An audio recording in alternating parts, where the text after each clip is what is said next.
Zoom recording. So I want to make sure that all of us get our words of wisdom so that we can move on through these crazy times that we find ourselves in today. So without further ado, I'm going to introduce our professor, but before I do that, I would like to play something to get us all in the mood.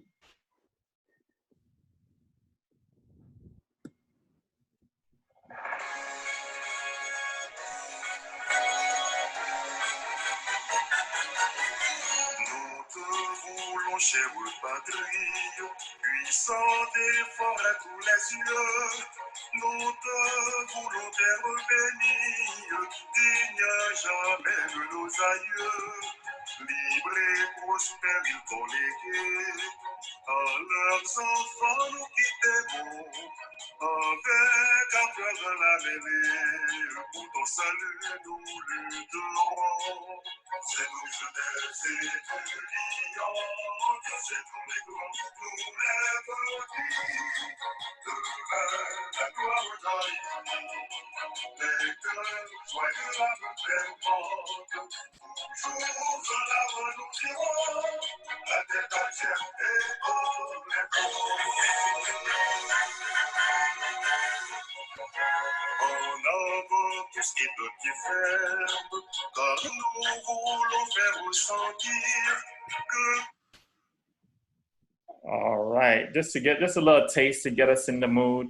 So I would like to introduce everyone to our resident scholar, Professor Bayyinah Bello. Wow, are you there? I'm here, Jumbo, Hotep, Alafia, Sanu, Bobo, Lone. Lone, respect. Assalamu alaikum to each and all, greetings. Today we're going to look at how to assume our weaknesses in order to bring about change.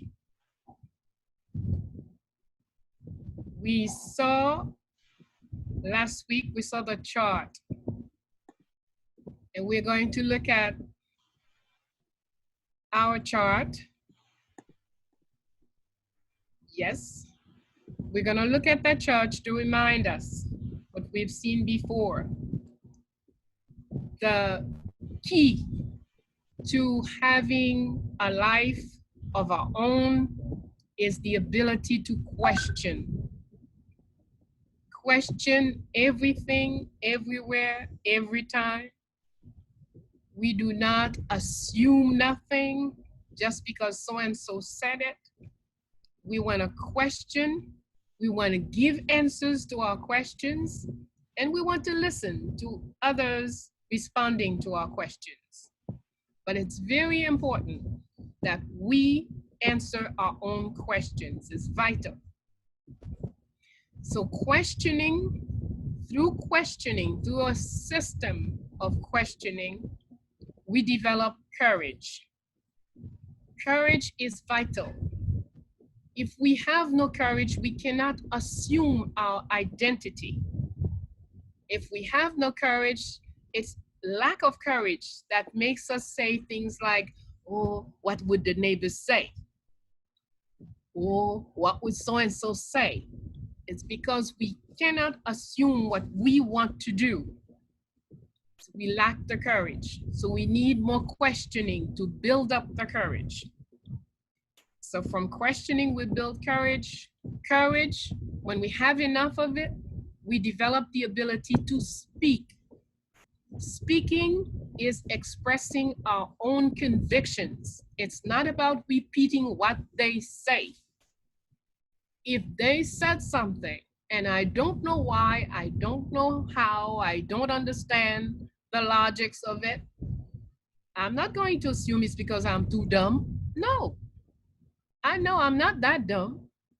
So if I don't understand, then I have to question it. I have to analyze, I have to discuss it until I reach a point where I understand and I know where I stand. When I have my own conviction, then I'm ready to speak. Without conviction, you are only repeating. I remember during the earthquake, right after the earthquake, everybody wanted to have interviews, and everybody on every interview said, yeah, it was the so-and-so, the Herikio 5 that fell, that blew up, and it was 7.3, and it killed 300,000. Me, I just wondered, when did they count? An hour after the quake, they had numbers as to how many people were dead. They had a name for which fall, which file, slip, whatever it is, that created this. And they had the dimension of it. Of course, I would not repeat these things because I know nothing about earthquake, and I was not about to talk about things I don't know. But sure enough, after a few weeks, they start changing how many people were dead. They start changing what was the size of that quake. And about 6 months later, some of the so-called experts said, oh, it wasn't the one we thought. This is a brand new one that doesn't have a name yet. So we cannot go after repeating what people say when we don't know what they mean. We don't know their purpose. We do not know their objectives. We must find within ourselves what our convictions are, and then we can speak. So questioning brings us to courage. Courage brings us to the ability to express our own convictions, and then bring us to the ability to observe. A very old woman, she was 123, and she said to me, you know, we live in a big book. I know how to read the big book, but I don't know how to read your little books. And I'm asking her, you know, well, what big book are you talking about? This big book.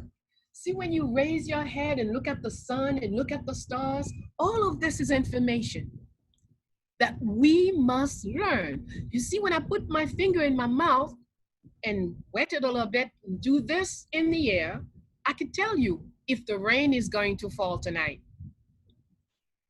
I have this knowledge. When I look at the stars, I could learn, I could see a lot of things. I could see and read a lot, but I don't know how to read into your little book.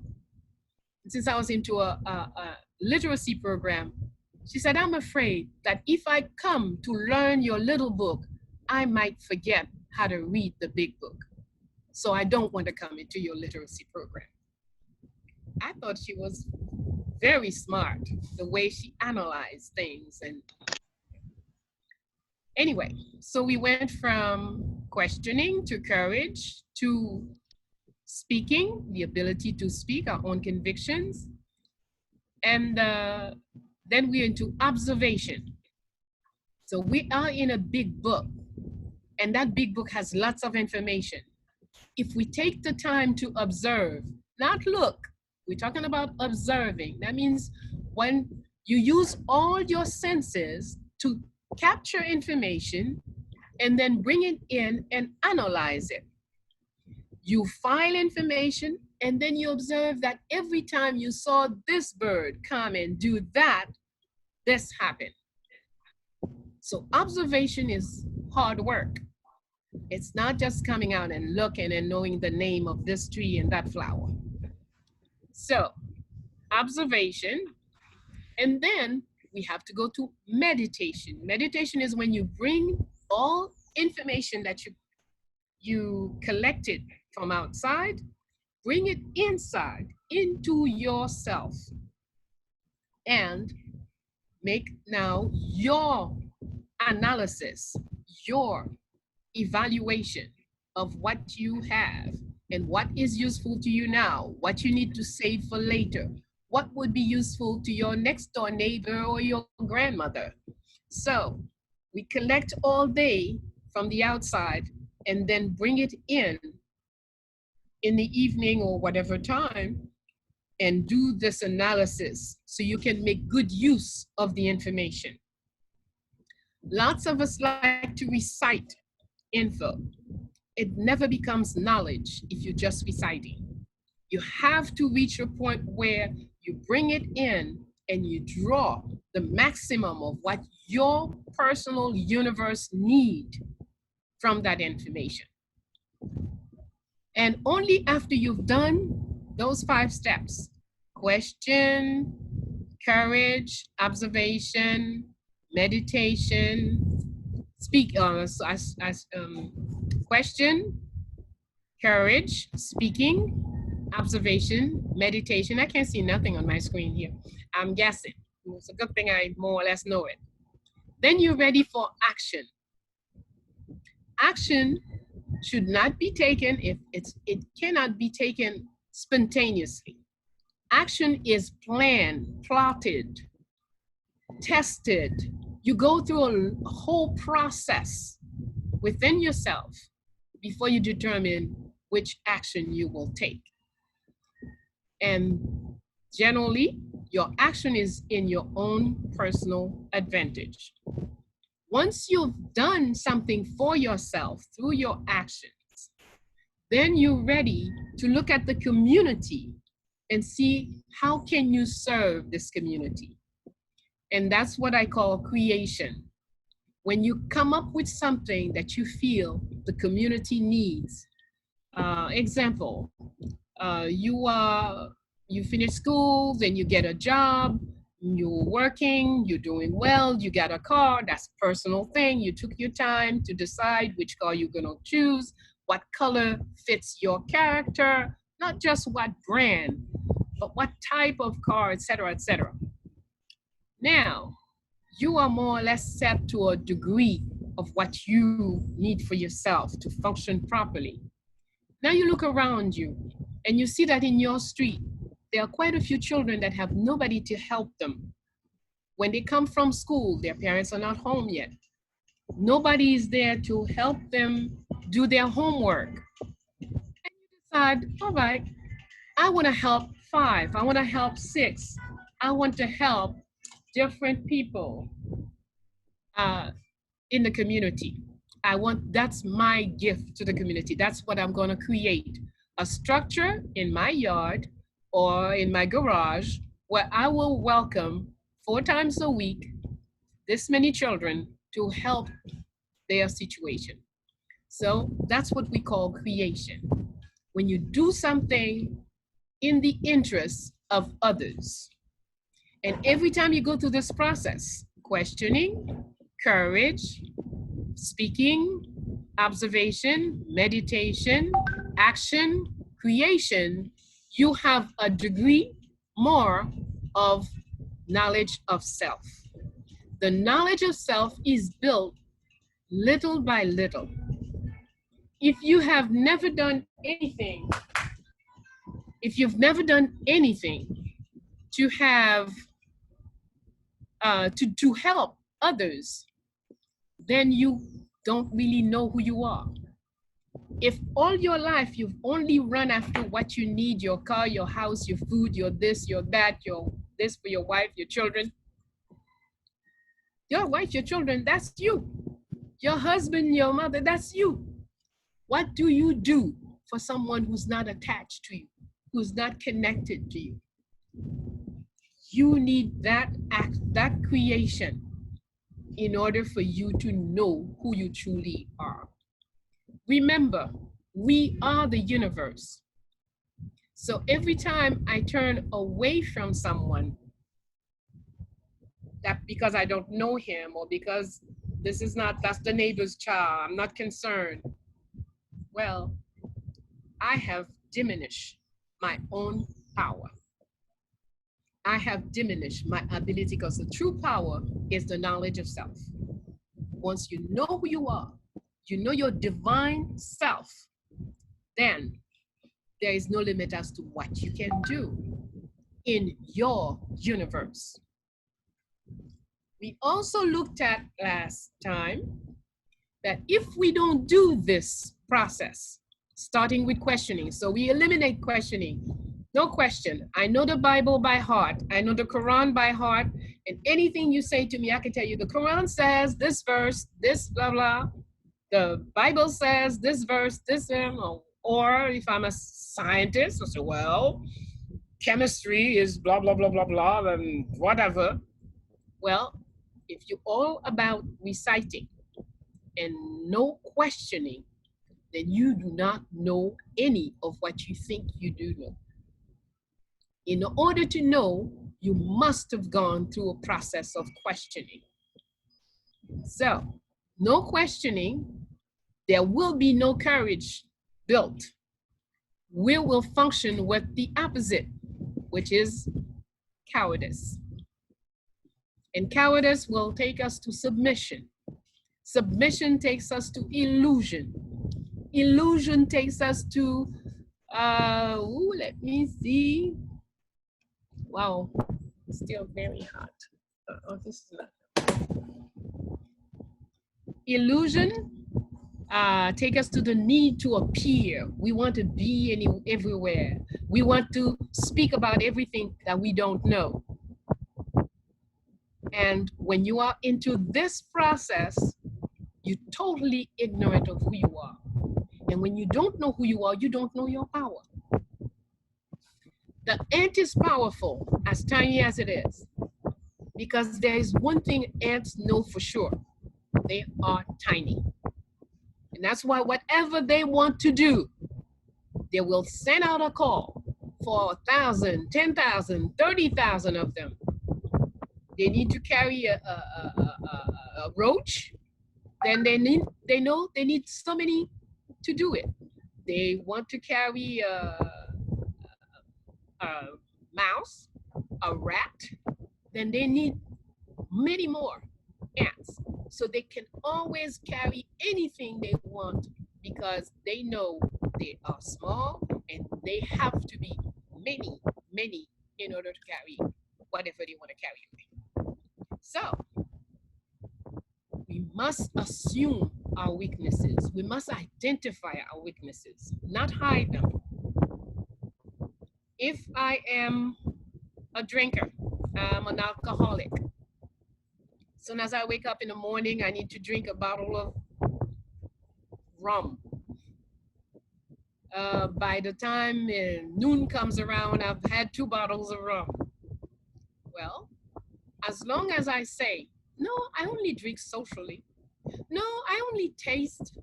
No. When somebody said, well, Bayyinah, look like you can hardly walk. Be careful. Oh, no, I only tasted it. As long as I'm denying the fact that I drink in quantities way beyond the necessity, way beyond what my body can handle, then no one can make me change this habit. To change it, only Bayyinah can say to Bayyinah, girl, you're really an alcoholic. It's not even 9 a.m. and you drunk. If I could look at Bayyinah in the mirror and tell her that, then I can also stop the situation that I don't appreciate. But as long as I'm arranging it, no, it's really, I only drink socially, blah, blah, blah, blah, it will never change. You can take me to the best clinic for a month or 2. 2 months after I come out, I return to whatever, because I did not face up. So a very important point in building self is to face up to our own weaknesses. We have to be able to tell ourselves, oh, Bayyinah, you talk too much. Oh, Bayyinah, you should not, you need to stop that. When someone says it to you, it doesn't have the effect. But when you can say it to yourself, that's when you're ready to change the situation. You empower yourself to make the changes that you want, to bring the changes you want into your life. Any questions about our chart?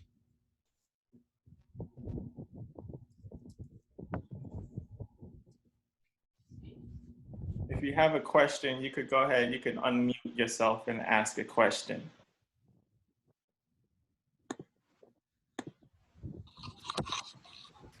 I have a question and a comment. First of all, thank you for including me. And thank you for including me in the meeting. I really honestly appreciate it, and it's something I needed. And by the way, the technique works fine. Once you say to yourself, I have this to work on, and it works. And thank you for reminding us, because in these days, people are going crazy, you know, and your message always works. Thank you so much. You're very welcome. Do you have a question? No, could you just, I know you don't, you're not a specialist, but I just want to ask you, all these specialists about coronavirus know nothing. How can they be, how could they tell everybody what to do and how to do it without, they don't know anything. Well, I would agree with you that they don't know very much, because as I observe the little bit that I listen to, it seems that every 2 weeks, everything changes. Treatment changes, how it function changes, what's what changing. So if someone is changing every 2 weeks, I would be the last person to follow this person. But to each his choice. But most importantly, have you looked at the center of the chart? What does it say at the center? Divine spark in each of us. So we have been conditioned to forget that the divine lives in us. He's not up in the sky. He's not underwater. He's not under the earth. He's right here. And if there is one thing all the so-called religions have in common, they all say God is omnipresent. So if he is omnipresent, can he not be in me?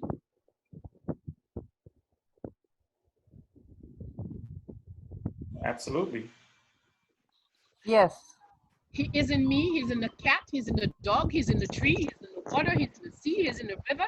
If he is Everywhere. omnipresent, he is everywhere. Yeah. If he is everywhere, then how can a group of people say, well, I will say, I'm looking at Brother Kwesi and say, well, this brother is the devil. How come? Did suddenly God lose its power to be everywhere? So when people are going about saying that this group of people is devilish, this group of believers is devil, who are they? And my own analysis is, if you are forever seeing the devil everywhere, that must be a projection from within. So if we look at all of Africa's history, Africa has never had a war on religion, except for foreigners coming in with their religion and their wars. But in as far as traditional African systems, people have never gone to war for that. You could believe that the mango tree is the God, and I believe the mango tree is, the palm tree is God. Then you do what you do with the mango tree, I do what I do with the palm tree, and we are still friends. We can marry, we can have a whatever relationship. It doesn't change anything for us. But other people have a different way of looking at things. But essentially, for what concerns us today, what is important, you have to be convinced about the divine living in you. I don't care what you want to call it. It's your business. I don't care what form you want to give it, what color, what day, whatever you want. But don't let anyone diminish you by making you believe that the divine is not in you because you said this, or because you did that, or because you look like this. Because if the divine is not in one of us, then he is nowhere. Because all the different systems always say the divine is omnipresent. present. So therefore, he is in you, in your wife, in your husband, in your children, in the food you eat, in the water you drink. The divine is there. So try to develop that for yourself, and you will have the insurance of how things will happen in your life. You will have no fear, no matter how much they pump fear on televisions, radios, and everywhere, trying to make you afraid of this, that, or the other. If you can really grasp and live with that one concept, that at the center of your being is the divine. No nuclear bomb can scare you. Awesome, awesome. All right, thank you for that question. All right, next question comes from Eugene Johnston. Eugene Johnston, if you are there, you can. Greetings. All right. Greetings. I had a question from last week as well as this week that's concerned me. I understand the chart and how cumulative it is, where you go from courage to using words, observation, and meditation and whatnot. But I'm unsure how you can have convictions about things that enough to speak about them before you observe and meditate. And I'm trying to ask why the second or the third thing in the list is to speak, and it comes before observation and meditation. In fact, we do all of it almost simultaneously. We have chosen to give it steps to help us better work with it. But at the same time that a question comes to you, the answer is also there. And because that question is in you at that very moment, you will look at things a certain way. But now we're talking about once you want to consciously do it, then you want to take step and be clear about each step. But really we do it spontaneously, we do it simultaneously. Yes. Am I right that speaking in the chart is more about speaking to yourself? That's the courageous question you ask yourself, rather than expressing to others. Absolutely. Okay. All right, I got it. Thank you. You're welcome. Okay, next question comes from Fabienne Daniel. You can unmute yourself and ask your question. Thank you. Peace and blessings to all. Peace and blessing to you. Yes, Fabienne, it's difficult to hear you. Can you speak up a little bit, please? can you hear me better now? Yes.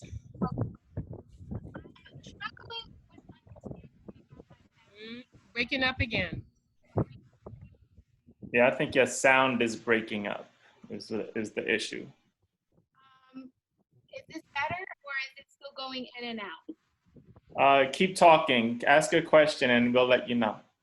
Okay, quickly. I struggle with my family a lot, and you said that what you do for someone that's not attached to you, it's actually been reversal, where I find that I have better relationships and better understanding with people not attached to me versus my own family. So I'm wondering, what can I do to improve that? Because I've been taken advantage because of that. It's knowledge of self. As you know, learn to know. You see, we're trying to fix things from outside of ourselves, whereas the fixing has to be done inside. As you work on yourself and begin to know yourself better, you will, to the same degree that you know self, you will know all the other selves around you. If I know myself this little bit, then everybody else I meet, I will have this little bit of knowledge about them too. No matter how much I read about them, no matter how much they tell me about themselves, it will be, it's almost an automatically. Let's take an example of a woman. She becomes engaged with this man, and things turn sour. They break up. She goes to the next person, and almost an identical story, and they break up again. And the third, whether they marry or didn't marry, it doesn't change. We find that there is a pattern that repeats itself because this person is looking for the right man instead of looking for being herself. So as you work at improving yourself, then you will also meet people who are, to whatever degree, have improved themselves and with whom you can deal with. But even somebody who's not, it's not whether the person has improved themselves or not. You can have better relationship with anyone, even the one who does not know himself at all, because you will see clearly, this is somebody that I cannot trust with this information. This is someone that I cannot trust with money. This is somebody I cannot. So you will choose the type of relationship you have with this person based on your understanding of who this person is. But to clearly see the other person, you need to first see yourself. That's the key thing. See, it's not that with your family it's better or worse, but people who are closer to you are more difficult because they're there 24/7. Whereas other people, you go to them when you feel like it, or they come to you in special occasion. Then it's easy to have a good relationship. But the person who sleeps next to you, when you wake up, they see you have bad breath, your hair is undone, they have a whole bunch of information, and they have to deal with you in a good mood, in a bad mood, and this and that. It's very difficult. Closer, those who are closest to us. But even more so when all of us have very little knowledge of who we are. As you gain knowledge of who you are, you could look at your daughter or brother or sister or cousin and say, "Ooh, she's in a bad mood today. Let me leave her alone." Whereas if you have no knowledge of self, the person is about to explode and you come in with a joke. And this person, of course, throw a glass at you and you say, "Well, look, I didn't do anything. I was just teasing." But that was not the right moment. And you fail to see where this person was at. Like right now, we're in a very difficult situation. Everyone has problems. Let's take people who are answering phones. If they used to have 20, 50 calls a day, today they're getting 100 or 200 or 300. And you're calling for a very simple thing, you think. I just want you to tell me blah, blah, blah, blah. And the person says, "Well, listen." Well, you have to understand the situation we're in today, that would be the normal thing. Because this person is totally out of resources, no inner resources. So if you really want the information, like one thing I did a couple of days ago, I called for some information at the bank. First of all, I spent almost 2 hours before somebody would answer. And when I finally got someone, the person was, "Yes." I said, "Well, I was calling about, everybody wants this, da, da, da, da, da, da." I said, "Oh, how are you today? The last time we talked, that wasn't the way your voice, something has changed in your voice." I spoke to the person, not about what I needed, but I realized this person was stressed out in a difficult spot within. So I decided to forget about what I needed and to deal with this person's personal need for now. We spent 15, 20 minutes on the phone, just talking about her. And we even got to the point where I made her do some breathing exercise. And then I said, "Thank you very much," and I hang up. A couple of hours later, she called me. She said, "You were asking about such and such?" here's how we're gonna do it. There's these long lines, it's impossible to do this, blah, blah, but I'm gonna leave an envelope for you, blah, blah, blah. She found the solution for me. But I had given up in trying to do this. I just decided, since I noticed that the person was in a stressful situation, I decided to just help her. I went into creation and left action. And a couple of hours later, my problem was solved too. So we can't always do things just when we want it. That's one of the shortcomings of people living in so-called industrial countries. You are accustomed to one phone call, you take care of this, that, and the other.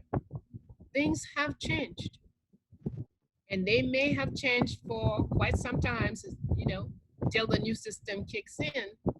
So we need to be very careful in dealing with others, generally, professionally, and at home. Everybody is out stressed. So if I snap at you, you should come back, you know, and say, oh, I'm sorry, Mommy Bello. Yeah, I'm the one who snapped. But you should be big enough to say, I'm sorry. Because next time when you snap at me, then I will be ready to say, I'm sorry. And that way we both will support each other in this very difficult situation, difficult time. It's no doubt, you know, people in small spaces with 3, 4, 5 children, everybody is in 24/7. That's no joke. It is psychological stress, spiritual stress, physical stress, and then wondering what's gonna happen tomorrow. If you go, take the time, do the questioning, do the process, take the time to breathe. Breathe deeply, regularly, every hour maybe now we need to be bringing more oxygen to the body so that we can find what we need, the calm we need to deal with each other. It is difficult, but the process is, the key is to work on yourself. Work on yourself. The more you know yourself, the easier you could deal even with the devil. You can have a nice conversation with the devil if you know yourself well enough. You know it's the devil that's across from you, and you are determined that the devil's not going to eat you. So you're going to find how to handle it to come out alive from this situation. Great words of advice, Ma. That was great. Okay, and just one thing I will add that I've done based off of your suggestion of breathing, I put an alarm on my phone to remind me to breathe. Excellent. Because sometimes, you know, you go throughout your day and you just, you know, you forget sometimes, but sometimes these little reminders, and it does help a lot. So just keep in mind that the body will do automatic breathing and the lungs just do this. But if you're doing deep breathing, you make your lungs do this. You know, letting it out is as important, because you want the air to change completely, to chase away the air that was there by squeezing everything and pushing all that air out, and then taking fresh air again. So yes, it's an excellent way to maintain our sanity and keep healthy. And it's still free. They haven't found a way to make it free for oxygen. So use it. yes, absolutely. All right, great. All right, you want to take a few more questions before we move on to the next one, or? One more question and then we move on. Okay. So for those who have their hands up, you can leave your hand up, but we're gonna go to our next topic, but we'll still take your question afterwards. But we'll do the next question from Franklin. Franklin, you can go and unmute yourself to ask your question. Hi, welcome. Thank you very much. I don't know if you can hear me. Yes, I can hear you. Okay, great. Miss Bayyinah, I love you. I have my sister who's obsessed with you, and she's the one who put me on to these videos. I did do the thoroughbred history, and I'm so glad I joined in today. I wanted to ask a question in regards to myself. A brief background of myself is I grew up 17 years in Haiti. My family migrated here to the United States in 97. And oh, my sister's listening because she's laughing. So I have had this problem. I grew up in the Catholic Church and then started seeking answers. Well, I've always been seeking answers that could not be answered when I was younger. In my adult life, something has happened to me with my child, and I started seeking. But there's this thing in me as I'm listening to you talking about how the divine is in each of us, which I do believe, but there's this fear that keeps holding me back, and I don't know where it stems from when it comes to embracing myself spiritually, I would say. I'm always looking for the safe way to approach spirituality. Not, I guess, because it was not the way I was taught, and because I don't have a mentor. So whatever I'm doing, whenever I internalize, there's this blockage that keeps me holding me back, even in my dreams. It's the same thing. And I'm wondering if there's anything that one can do about that in order to figure out where that fear it comes from and how to deal with it. Thank you. You're very welcome. The very first element is we have to remember we have gone to the schools and the churches of our enemies. They have given us conditioning. We've received conditioning. That means we have been conditioned to think what the world a certain way, which is totally away from nature, away from reality, away from truth. So when we decide that we want to find the way, of course it's going to be very fearful. Because if you've been 20 years, 30 years, 40 years into a certain way of doing and saying and thinking, then you want to change. Change is frightful. Nobody is very eager to change. But if you decide that's what you want, there is no safe way to change. Change is always difficult. And spirituality is very difficult. Assuming that you yourself, you see how we said it in Egypt way back then? Know yourself, and you will know the universe and all its gods. That's what you're into when you step into spirituality. Whereas when you're into religion, you have whatever number of dogma. You know, there might be the 7 sins, the 7 blah, blah, blah, the 21 this, the 44 that, and whatever. Once you learn all of these and they give you a perception of it, then it's easy to follow. Whenever you hear this word, you come up with this verse and you're good. But here in spirituality,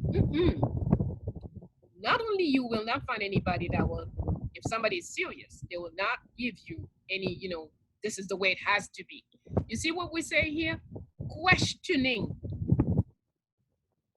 I cannot guess all the questions that each one of you could ask. There is no way for me to guess it. The youngest little child could ask me a question that leaves me totally baffled. Questioning is this vast. There isn't a number of questions to ask to know. And every question brings more questions behind it. Every time you answer, see, it's like the word owl in Yoruba. When you say owl, and they often translate it by mystery, but it's not the same perception. Because in Yoruba, when you say owl, they tell you owl is that which you do not know today, but that you are duty bound to find out. And you must know that as soon as you find the answer to the owl that you were facing yesterday, behind it, there are 10 other owls waiting. So it tells you that knowing, learning is forever. And that's where it's so correct. The older woman who taught me that the universe is a huge book. There is nothing that we could know. The person says, you know, I'm an expert in leaves. I've studied all the leaves around the world. Yeah, the ones that were in your book. But I could go right into my yard and find a leaf that you've never seen and have no clue what it's for. Okay, so spirituality is a tough ground to stand on, but it's a very rewarding ground. And if you just study, you don't say, well, I'm gonna have a PhD in, there is no something concluding. Is that each day there is something that you're going to learn that you never thought of. You might look at the sky every day, but the sky is not the same. You look at it every night, it's not the same. It changes. And each sky, each constellation, everything that's going on in our universe is affecting our body, affecting our thoughts, affecting our vibrations, affecting our understanding. The one key thing, the universe is forever striving for harmony. So whatever we see in the medical world or in the disease world, what we must understand, if this is this way, then it is that way mentally, it is that way psychologically, it is that way spiritually. Think about it. Whatever disease you see in front of you, want to talk about cancer? Well, yes, cancer is a disease, but do you know any people that are cancerous, that have the same behavior? What is cancer?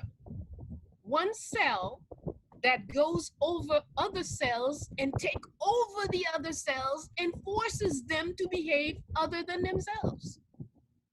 That's cancer. Well, we can see it socially, we can see it in many, many, many ways. And in order to fight it, we have to fight it in all the different ways that it exists and behave uncancerously. That's the best medicine. Don't think cancerously.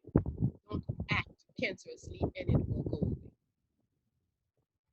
I think we'll stop here when it comes to our chart. We'll come back to it another time. Each time, today we look at having the courage, developing the courage so we can face up our weaknesses. Let's take a quick look at the island, our island. Now, this island called Haiti had that name Haiti over 4,000 years prior to the invasion by Euro-Christians. And 12 different ethnic groups were living on the island, the Arawak, the Caribs, the Siboney, the Chirpi, 12 of them, plus a group of Africans from Mali, Egypt, mostly from Egypt, Mali, and third one escapes me for now. So these people were living here in maybe not harmoniously, but anyway, they got along fine. And each shared information. The Africans brought in certain knowledge that the Arawak, Taino, Siboneyes did not have. And they learned much from the Siboneyes as well, until the invasion by Euro-Christians. And in their war-driven nature, they genocided all the people that they found on that island, and then started fighting among themselves for the island. The Spanish fought against the French and the British fought. The Dutch tried their way to take a piece of it too. Sometimes it was 3 and 4 different groups fighting over the island. Ultimately, the Spaniards and the French officially split it into 2 colonies, and those 2 colonies are the ones that are dominantly mentioned in what they call history. But I invite all of you who are interested in Haiti to always look at the island as a whole. It is one island, one country, in spite of what slavery and colonization has done to it. We'll stop on this one. We'll pass. We'll go to the other map, please, the world map.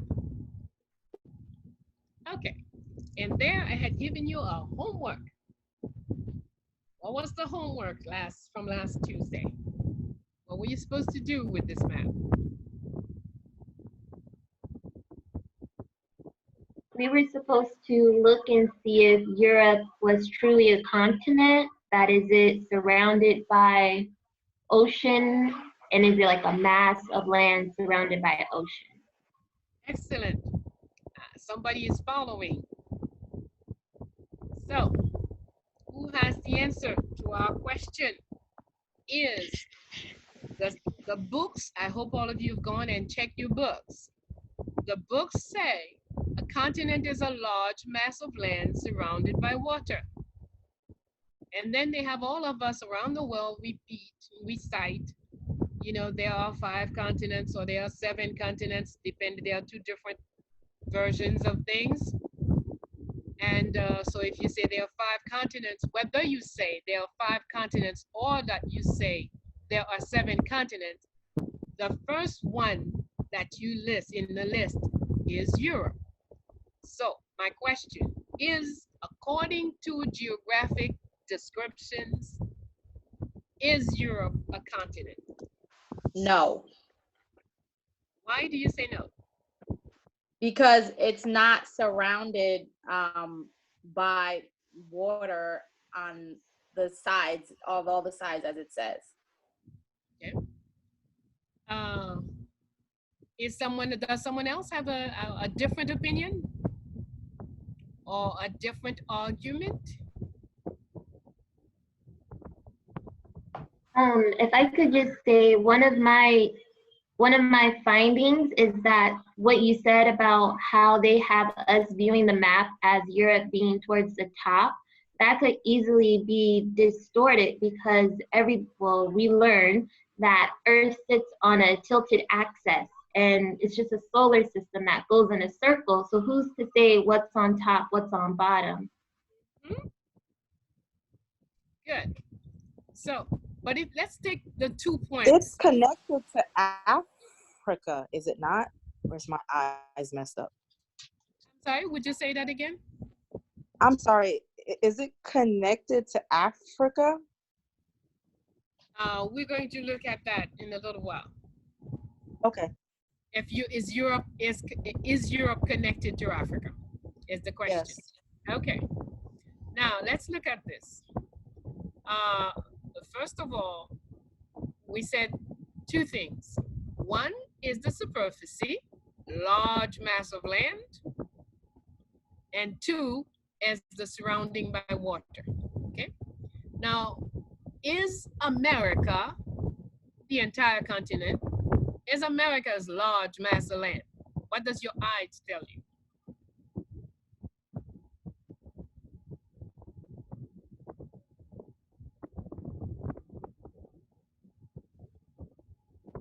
America, like North America or South America? Or...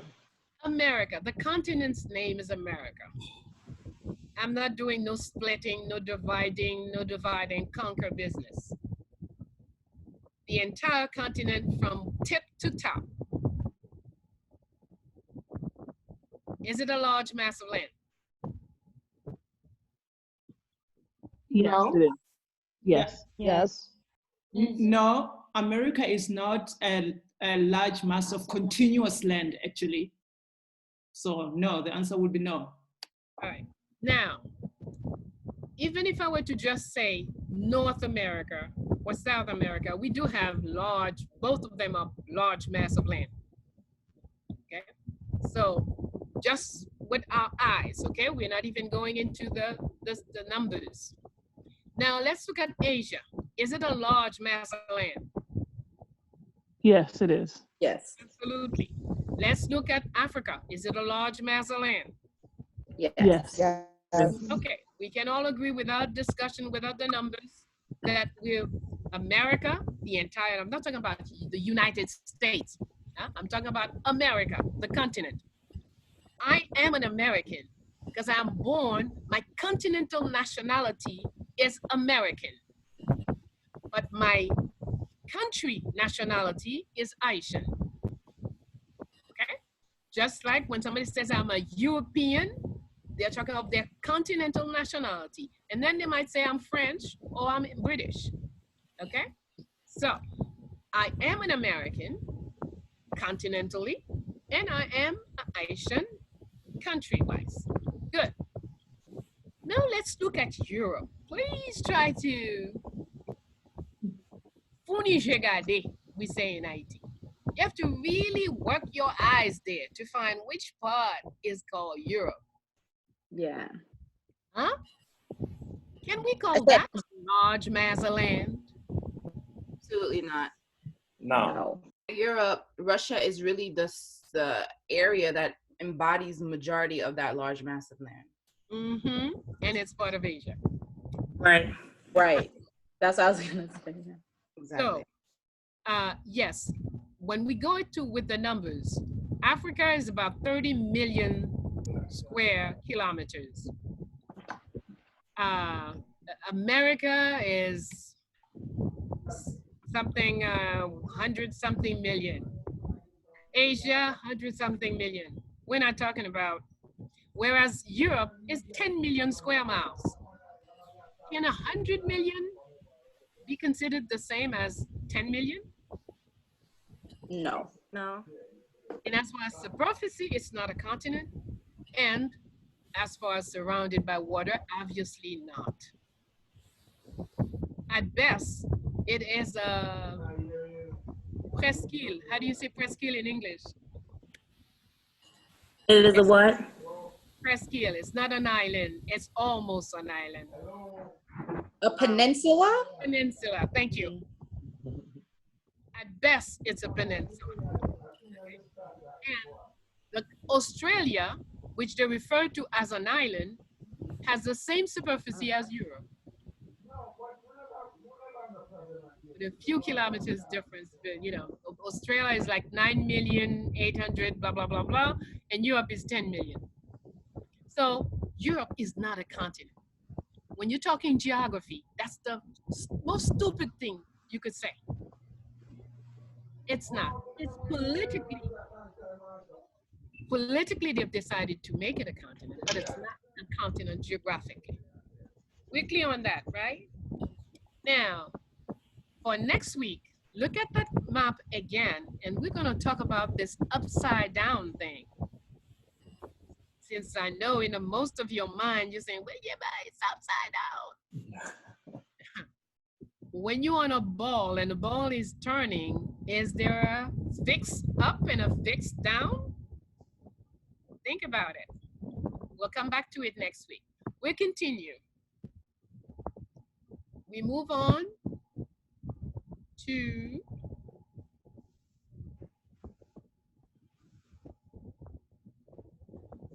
continue. All right, let's stop here. I would like for someone to read for us this letterhead. How does it start? What's the first thing that's readable? I'm glad you guys have better eyes and a better computer than mine, because mine is having problem with lights. So I cannot see what's written. So the first line says what? Au palais impérial. Hmm? Au palais impérial de... J'aime pas bon. And also the writing is not, you know. Ashan? Okay, let's skip the handwritten stuff. Let's go to the actual letterhead. What's printed? What's the first thing we read? Jacques, empereur d'Haïti et chef suprême de l'armée par la grâce de Dieu et la loi constitutionnelle de l'État. Okay, so the letterhead says Jacques, that's the name of the emperor. Even though many people, many so-called historians always talk about Jacques first, I have seen no document where he ever put a number to his Jacques. It just says Jacques. Number one. Number two, so it says emperor first. That's where the number is. He numbered the title, not his name. Emperor first of Haiti, head of chef de... I can't see either. I can't see chef de... You read it to Haiti Blue. Read it again for us, please. Supreme de l'armée. Ah, chef supreme de l'armée.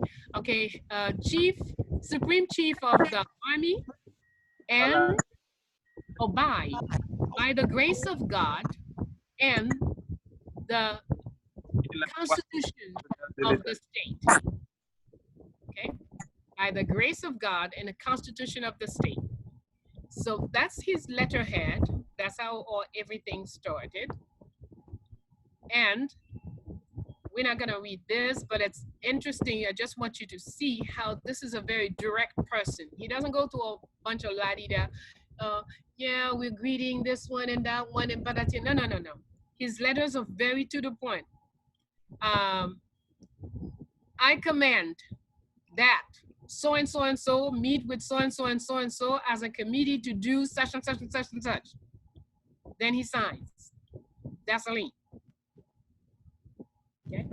So many of his correspondence is just orders. And you can see from the time he was named head of state, he just went to work. He obviously knew the competences that he had. Those who knew how to read, how to write, how to deal with laws, how to deal with whatever. He was clear on the people that he had with him, the competences, not the persons. And so he knew how to put these three, these four, these fives into a committee and have them do whatever work was necessary. Sovereignty and self-sufficiency are key to having a country. Anytime a country has to wait for 50, 60, 70, 80% of what it needs to come out from abroad to come into the country, that's not a country. We have to face up to hard facts. If there is no sovereignty, that means if you have no control over what your people eat, how they eat, how can you claim to be a head of state? If every other day you're saying, yeah, you know, people don't have this, if there's a sickness, you wait for somebody to bring you whatever medicine they want, hey, So, and the same is true in our homes. We have to start at home to build the sovereignty, the self-sufficiency, the counting on each other of everything that's close to you. Even though today what is in is social distancing, I hope as they pump social distancing into your heads, you make sure your heart are into tightening with your neighbors. If you didn't used to say hi to your neighbor, to say good morning, make sure you do now. If you never waved to him, her before, make sure you do now. Because this is a time where we have no one to count on but the person next door. No hospitals from what I hear. They're all full. So we better know which tea, which oil, how to breathe, how to use the things that we do have. So that's the kind of example Dessalines gave us in as far as running a country. He also said one of his first rules, the first decisions, was to put the army to protect rivers, seas, mountain tops.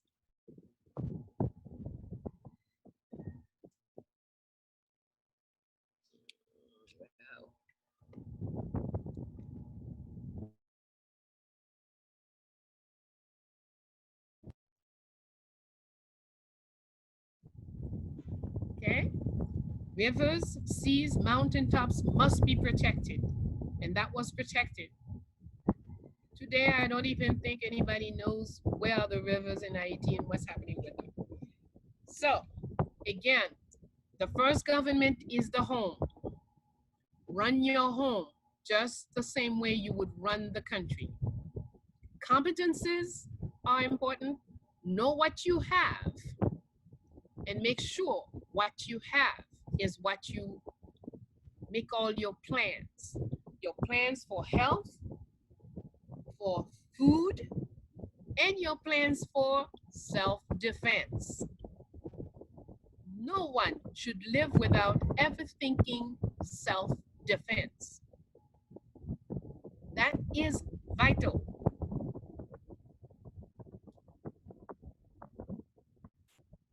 We continue, we go on to something else. Hey, who's that? Het Heru. Not quite. Mahad, the law of justice, truth. Excellent. And Yes, Ma'at. Justice, righteousness, and order, propriety, reciprocity. Excellent. Yes.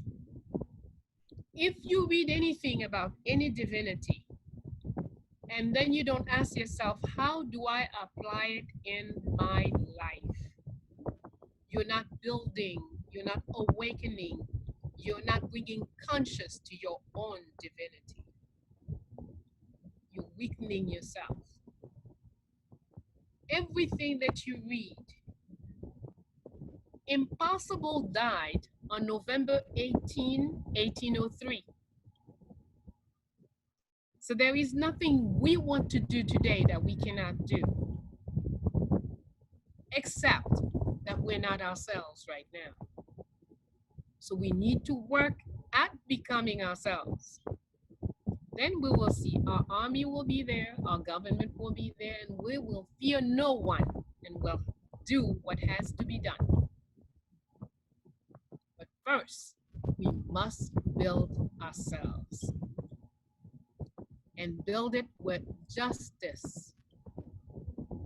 Justice, ma'at, reciprocity, sharing, a must.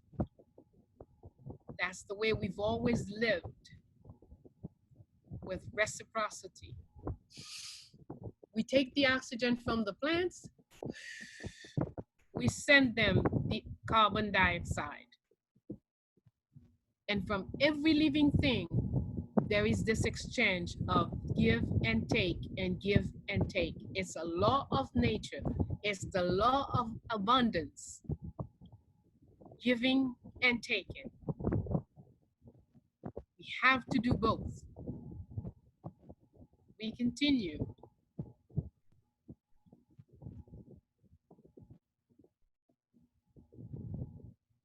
We continue to the next image. Ooh, All right, since it's there, that's what we're gonna talk about. In fact, Hassan, since I spoke about it last week, I would like for someone to tell me something about this flyer.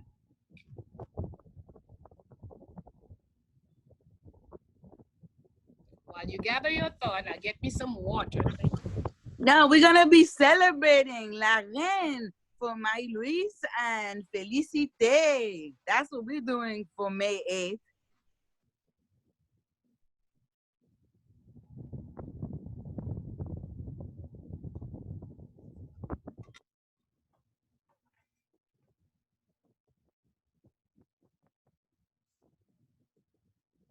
So, what was it? We're gonna be celebrating the birthdays of the two La Reines. The Queen and the Empress. Empress Felicité is born in 1748, May 8th. And Queen Marie-Louise was born in 1778 on May 8th. And these two women became first and second First Ladies of Haiti.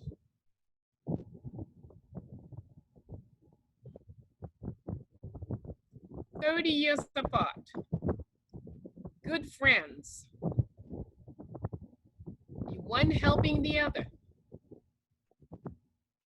Lots of good examples for us. In fact, the fourth child of Queen Marie-Louise, Empress Felicité, is the godmother.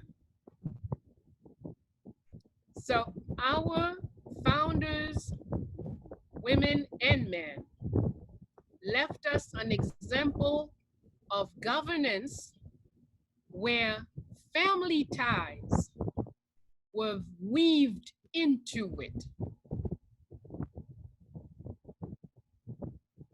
Family ties, strong support is a large part of the success of the revolution of Haiti, because it was a family thing. Children were involved, women were involved, elders were involved, young ones were involved. And always everything is decided based on competence, not who you are. Or women can't do this. No. A strong woman who works her body fine and has nice strong muscles or great kicks is a fine soldier. A man who is elderly, tired, is a good teacher. Each person would do whatever they were best at. That's what brought the success of our revolution. So, this week, I will expect that via email, you will tell me how do you see yourself helping in the celebration? And maybe you have artists that you know, maybe you are an artist yourself, you want to create a song for the two ladies, maybe you have funds you want to send, maybe you have ideas as to how to succeed, etc., etc. But we are going to think it through together, and we are going to make it a success while we concentrate on opening up the roads. We're talking to Legba and all his escorts. Open up the roads, open up the airports, open up the ways so that people can go about and gather so we can have a real exciting celebration. That's the concentration for now. We all thinking we have to free ourselves. We have been locked in our own homes, imprisoned. If we don't want to use pretty words like confinement, we could deal with more real words like imprisonment. And then we can start thinking, how do we free ourselves? How do we get back to freedom, to liberty, to our activities, to our businesses. And while we do this, think in terms of freeing ourselves, we are also planning and plotting our two great ladies' birthdays. Can I count on you? Yes. Thank you. Yes. Yes. Yes. Thank you. Thank you very much. I think my concern Yes. is just like Yes. Does the foundation have a Cash App or PayPal? There is a PayPal, yes. If you go on our website, the same word you see the second line here, Fondation Félicité, in one word, www.fondationfélicité in one word, small letters, .com. That's the website. And you can write, we'll respond. You can propose, you can, there's a donate button. You can use credit cards or PayPal or whichever.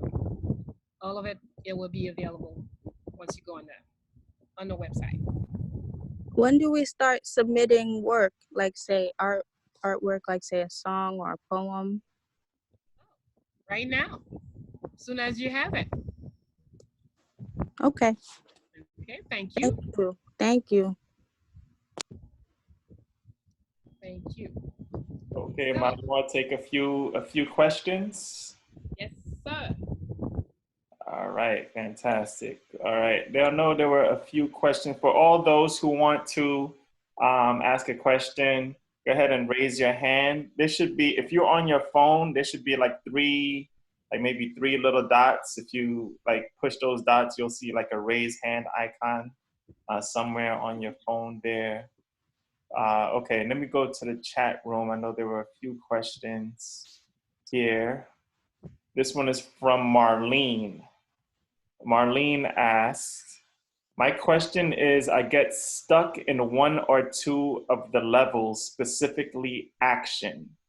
I speak on my convictions, but seem to unable to take action. I fear success. Very interesting. Well, what's the medicine? What's the medicine? Wherever, anytime we get stuck anywhere in here, what's the medicine? Question. Back to zero. Go back to zero. There is something you have not questioned enough. That's why you lack the courage to act on it. You lack the courage to grasp what you really want to do. So go back and question it, analyze it some more, observe it some more, treat it. In you, all the solutions lie. I know school did not teach you that, but you need to now teach yourself.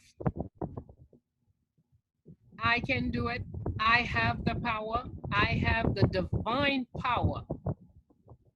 Now I must question every step, go back, put my work on the workboard again, question, question, question, and when you reach the point, when you've had the answers, you will see that the action will flow naturally. Yes, absolutely. All right, next question is from Cheyenne, I believe. Yes, Cheyenne. You can go ahead. Hi. Yes. You guys hear me? Okay. My question was basically like, what if you grew up like thinking about, so basically I grew up and I always like seek validation from other people, and it kind of like, I don't know, like I wouldn't say confused me, but I just always felt myself stuck because I always felt myself wanting to seek validation from other people. So I just never knew how to like think on my own.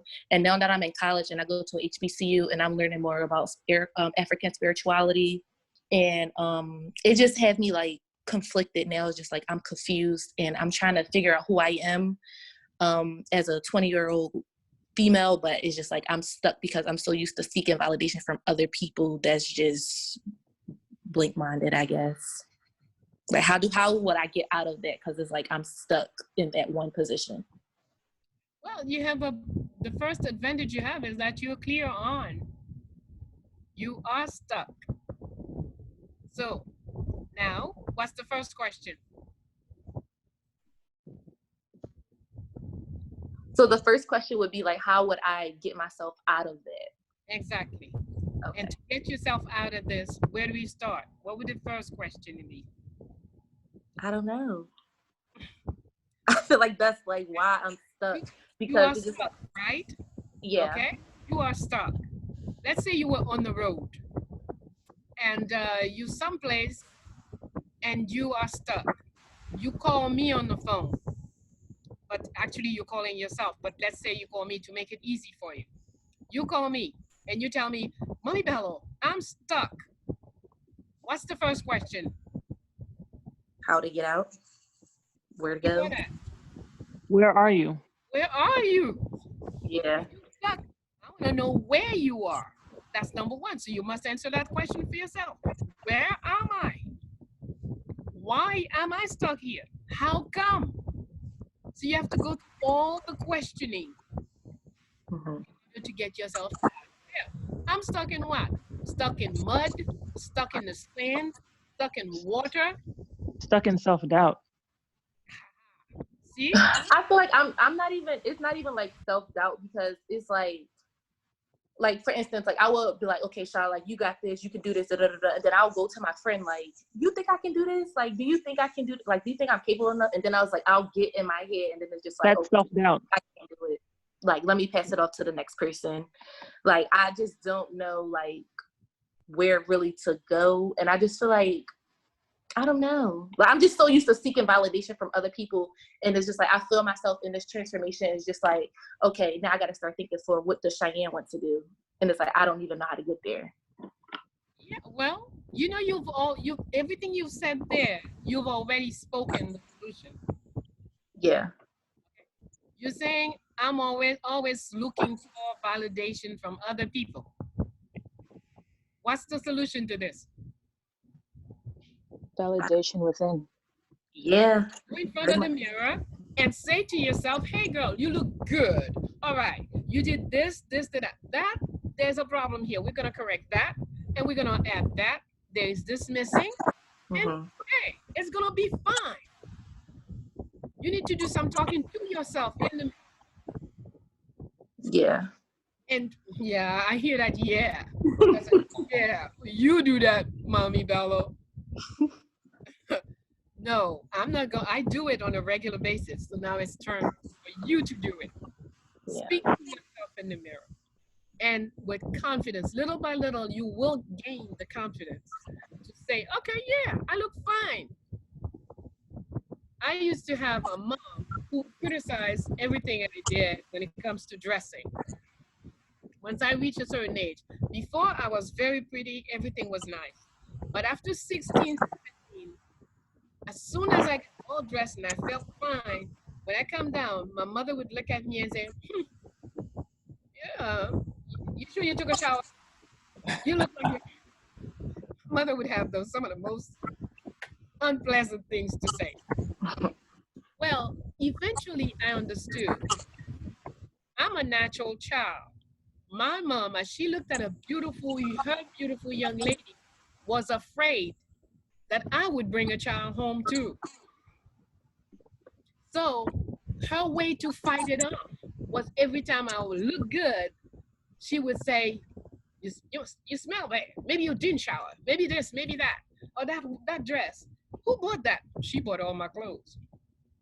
But she would criticize everything. It was not.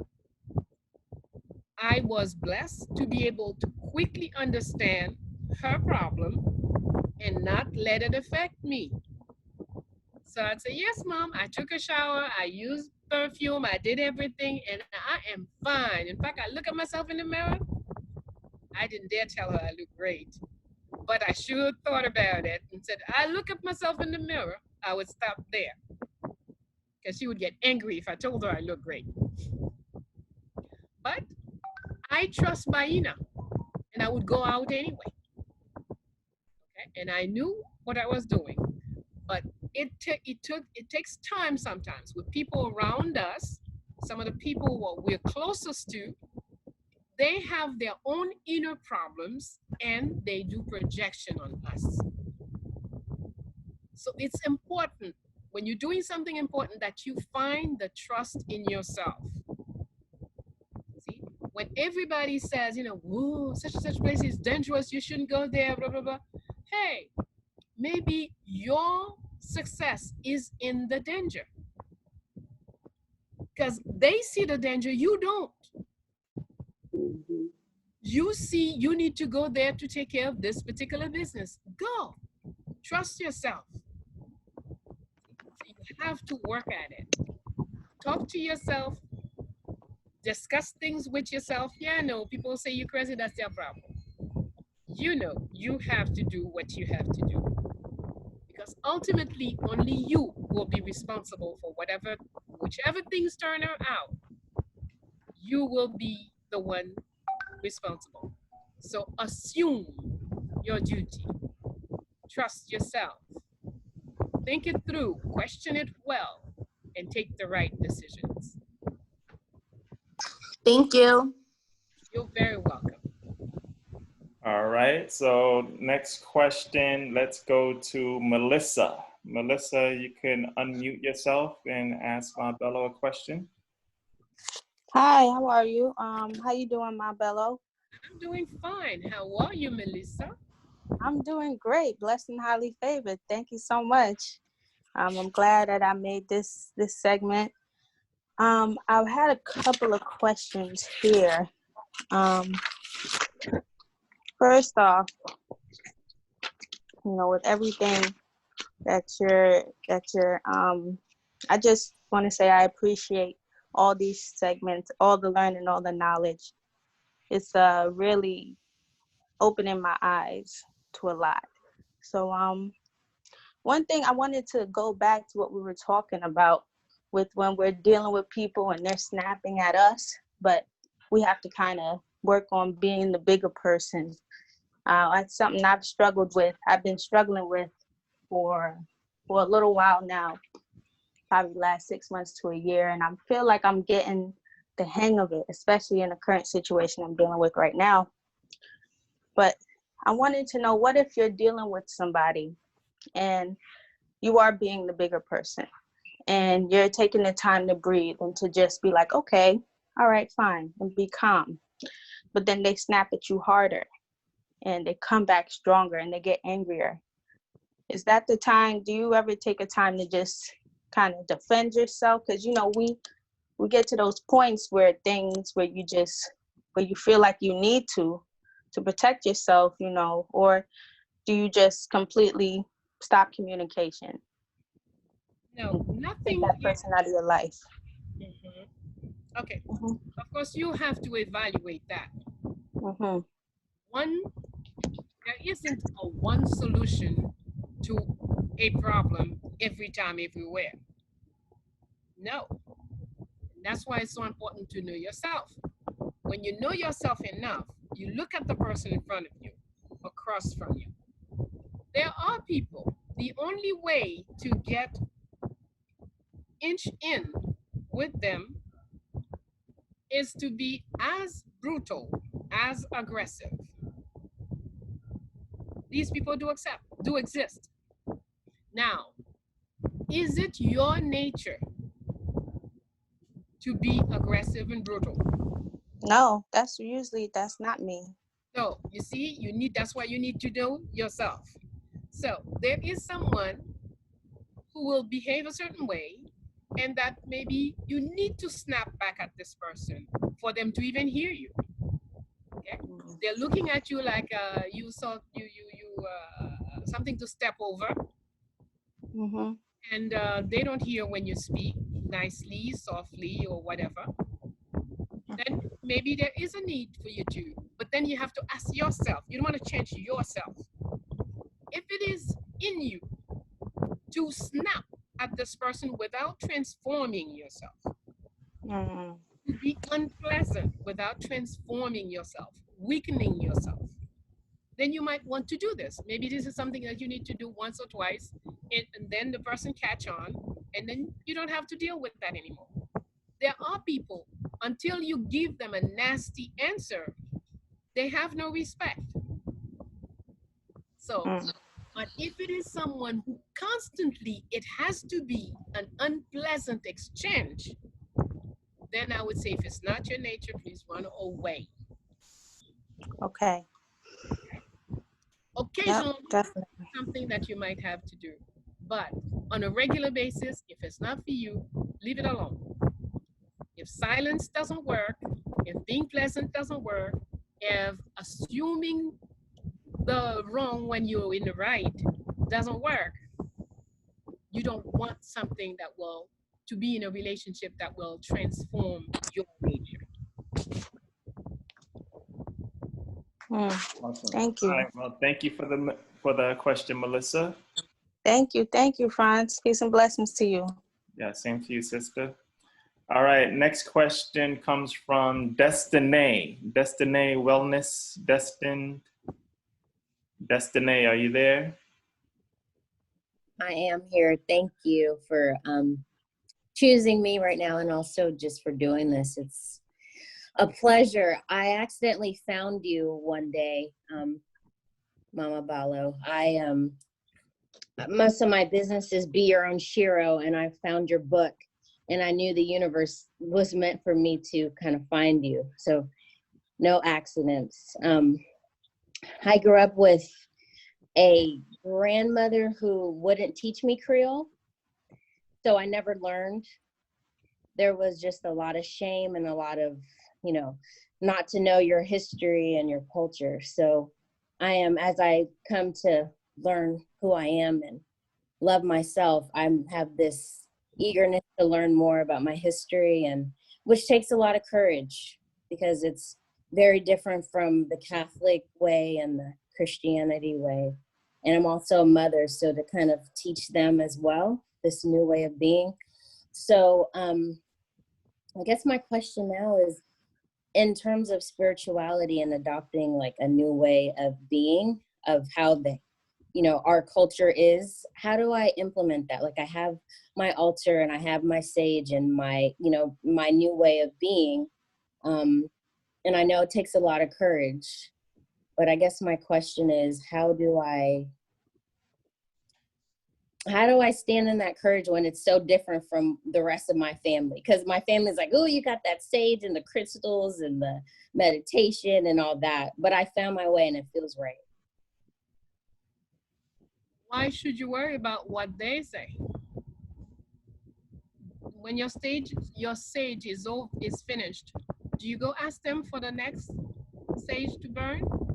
Don't. No. What's the problem then? Yeah. Everything people do around us is not necessarily a problem.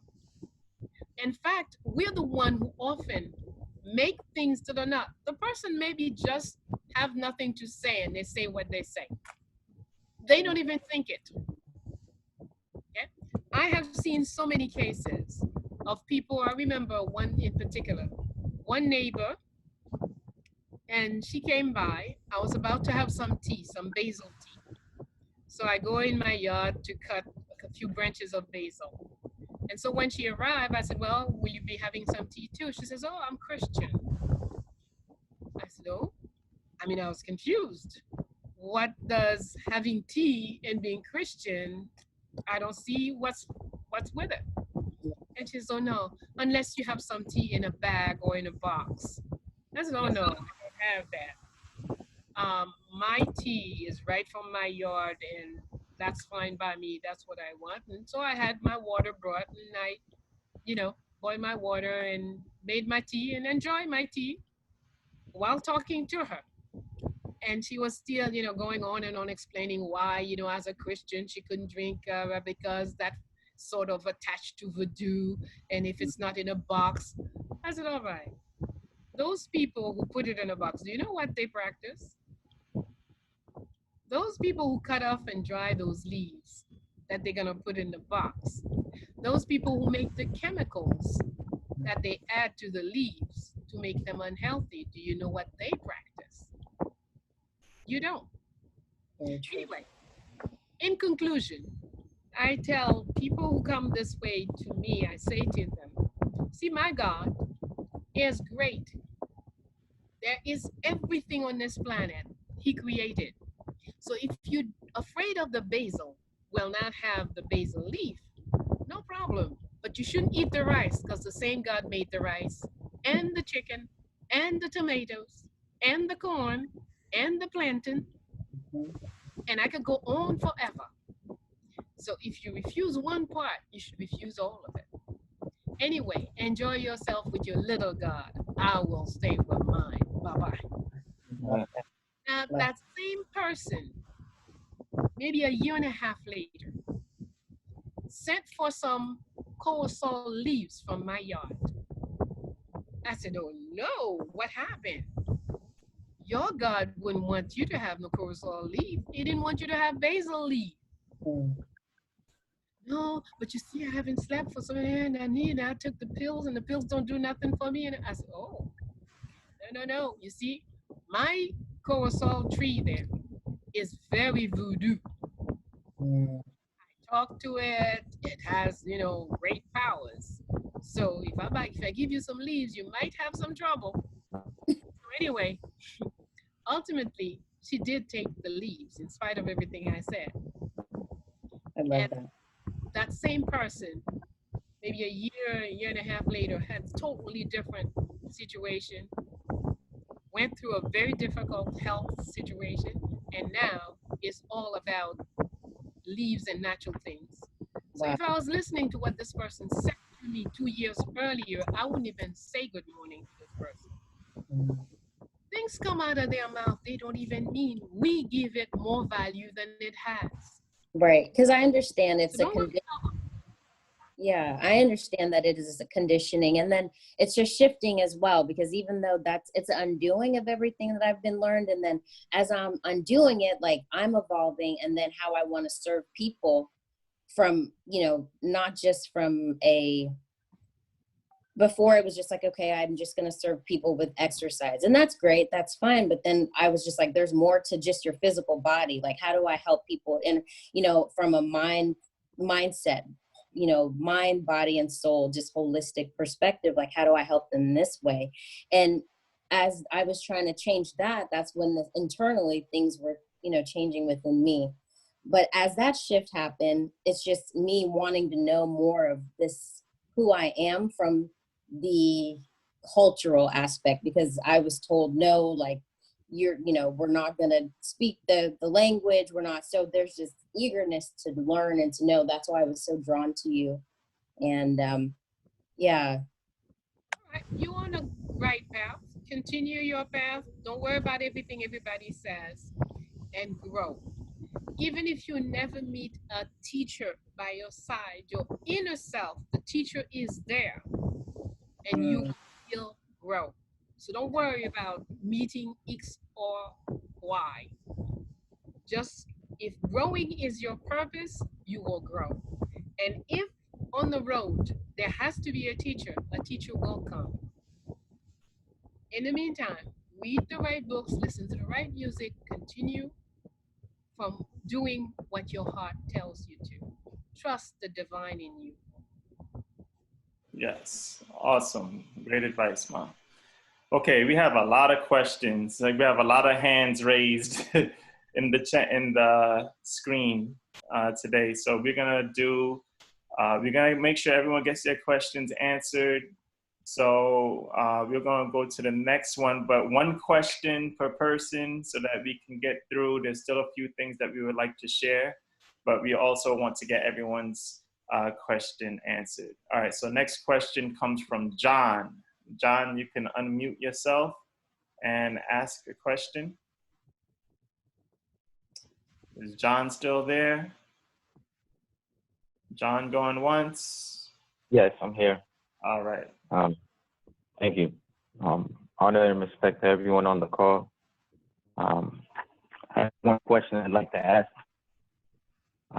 You put up a post in regards to the Empress, the two Empresses of Haiti. Empress and the Queen. Let's get it straight. Yes, the One Empress and the Empress and Queen. one Queen. Mhm. So my question is, the qualities that they shown and the men that actually chose them, or them that chose the men, to come together and form the union, to make the partnership. How can we today emulate that in our homes to form our government at home, just as if the example that they set before? Well, one element is to learn what they did. You see, we have, okay, let's say, for example, let me take the Empress.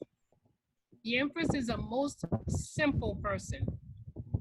She never wore a crown, neither did the Emperor. They estimated that coming out of slavery, they had better things to do with the national funds than to make crowns and jewelry and stuff. So she embroidered a crown over the lapel of the emperor's jackets. His own, the same clothes he had as generals, now that he still wears them with the embroidered crown over the lapel of the jacket. And that was it for them as when it comes to crown and whatnot. But of course, the more you know, if you learn to know them, and that's why the celebrations are festive opportunities to learn about them.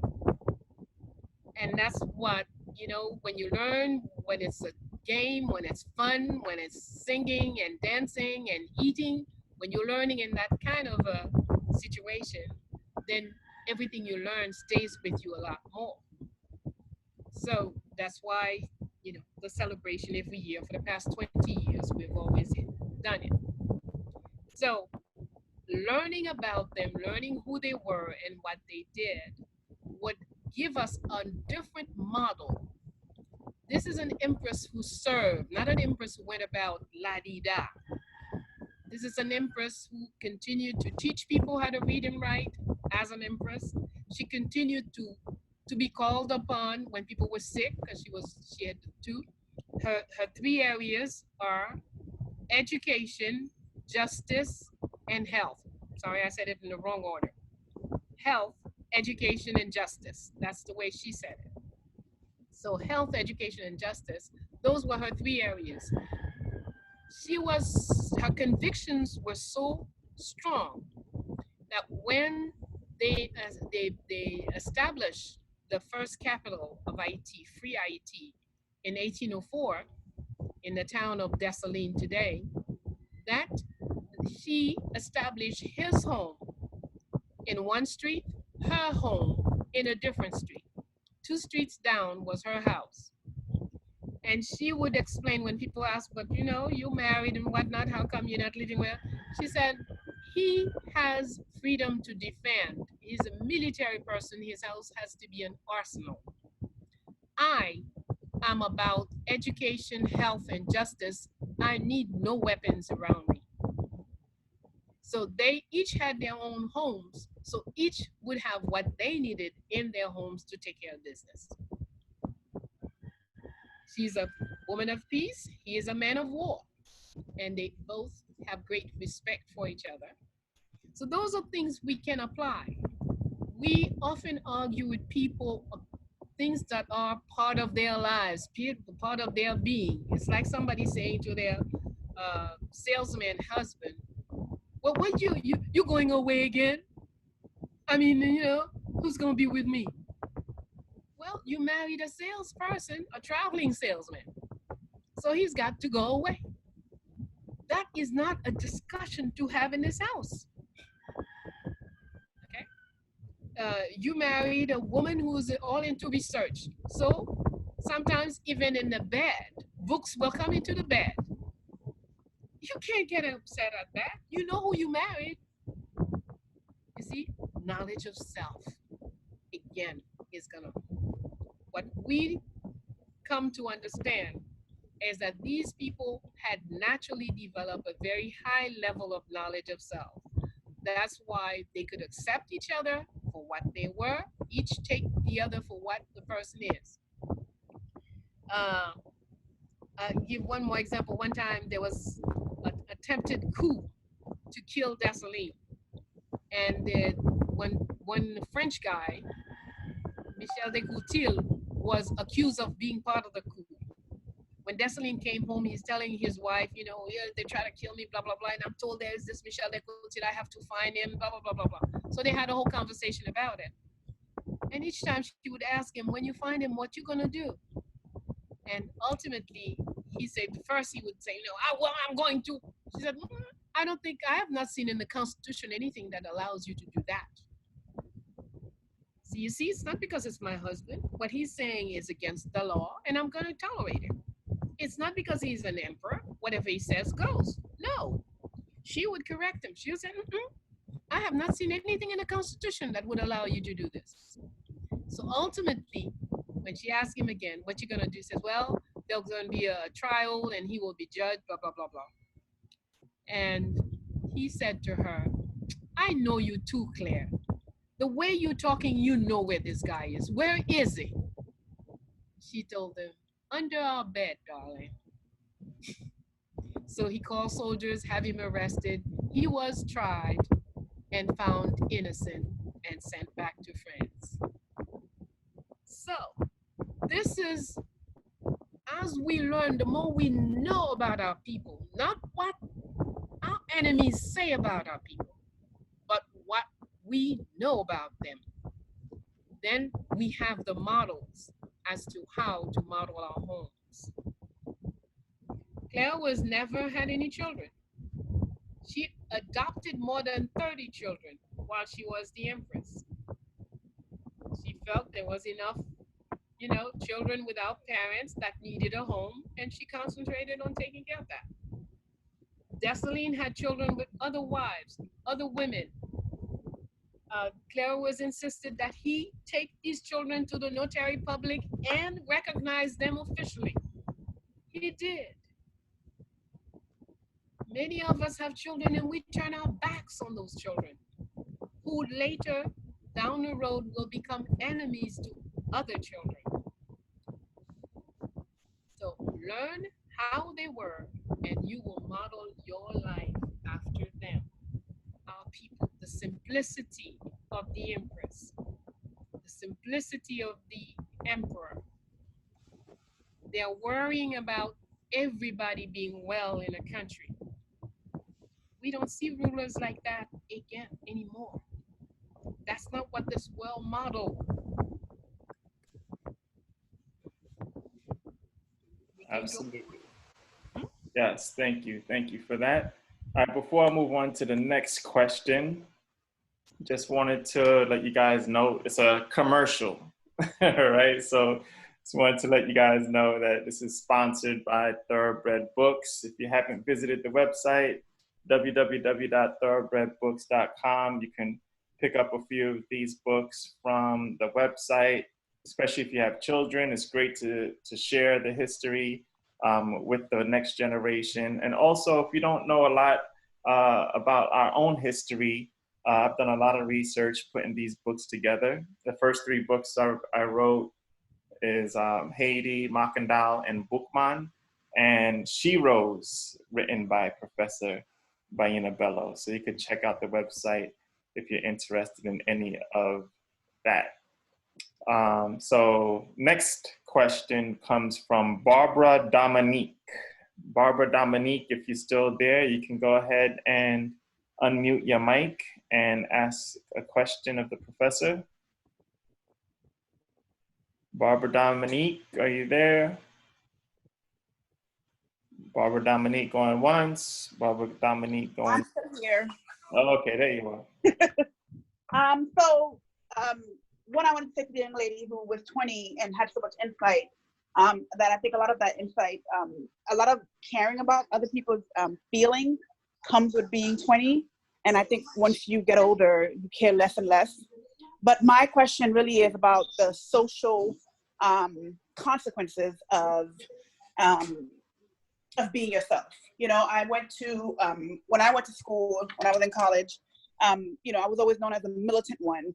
And then as I got older, I was the crazy one because I would say stuff like, voodoo gave me my independence, so I'm not a Catholic, So I think that a lot of young people, when I tell them about my journey and I tell them, I give them facts about religion and Christianity, a lot of them really don't want to deal with the social capital, especially my nieces who have seen how members of the family have kind of always treated me like the crazy one because I've always had these views, these very militant views. I got a full scholarship to an Ivy League school and I was like, no, I'm going to Howard. And everybody just thought I was crazy, because that's something that happens. But to me, whoever educates you owns you, And I wanted to, one, I didn't want to deal with a bunch of crappy white people. I had that in high school. But two, I wanted to have an education that was reflective of where I wanted to go. So I think that for a lot of the young people, my question comes from, especially that young woman who asked the question about, not caring about other people. It's about the social consequence of being other, the social consequence, because it does exist.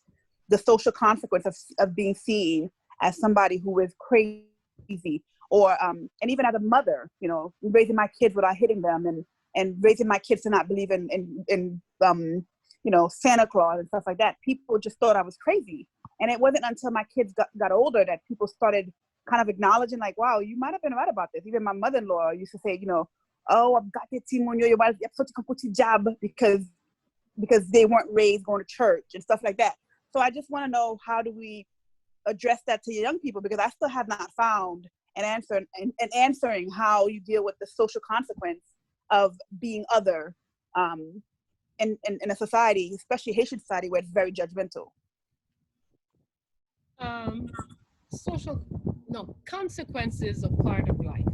It makes no difference what you do.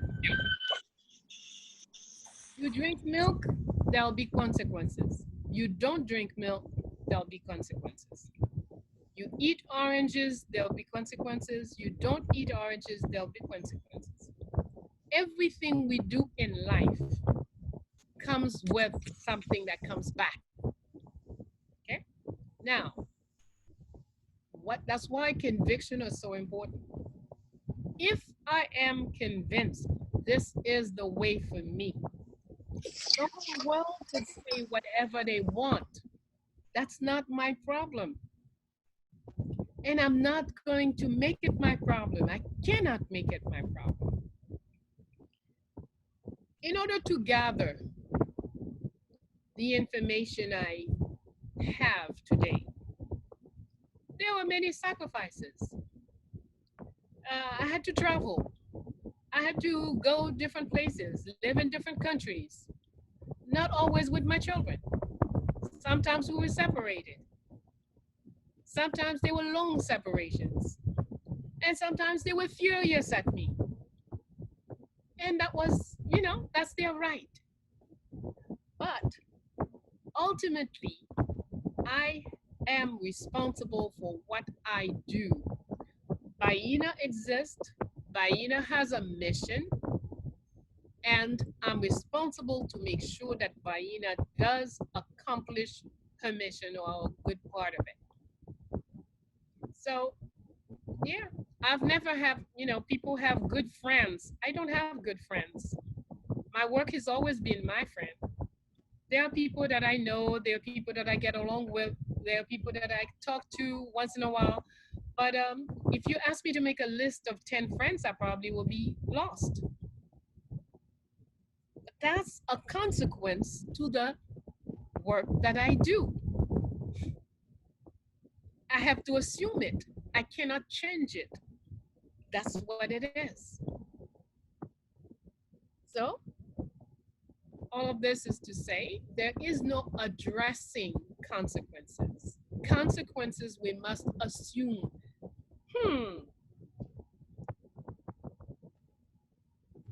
Viruses. Viruses are all over the world, all in our bodies, every part of our life. There are viruses and bacteria everywhere. There is no eliminating them. And occasionally they will group up into a type of virus that will really frighten us. But if we understand that that's one living organism that's part of our life. Yes, every so often, maybe every 100 years, 120 years, one monster virus comes in. But just like all the others, it will come and it will pass. Whether people do whatever, invent, create, or do nothing, it will still pass. So if you don't have that understanding about things, then you will always be placed in a panic by others who have their own agenda around the virus. Everything we do bring consequences. There is no, yes, you go, you have a boyfriend, you say, yeah, you're on age, you want to have a boyfriend, but fine. Okay, now you become pregnant. That's part of the consequences. You should have known before you started. That was one of the possibilities. Okay? Everything we do, there is no such thing as an action that doesn't have consequences behind it. So now what do you want? Be yourself and stand up with the consequences of your own words and actions? Or do you want to slide out and recite what people want to hear? Your choice. All right. Awesome. Okay, we have a few more questions. Is there anything else you wanted to add before we get to the next question about anything else, Ma? Ready for the next one? Yes, sir. All right. Okay, Franklin has a question. I believe it's Hi, yes. I wanted to confirm the books for Thoroughbred, like the Macandal Bookman, are they in stock right now for ordering or? the only one that's not in stock is Makandal. Makandal, I'm always low on Makandal for some reason, but everything else we have. My question for Mrs. Bello, and thank you. I definitely want to order the books. For Mrs. Bello, my question is in regards to how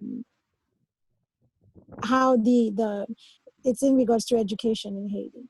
I feel like a lot of our leaders, such as yourself, have observed the problem in our education system.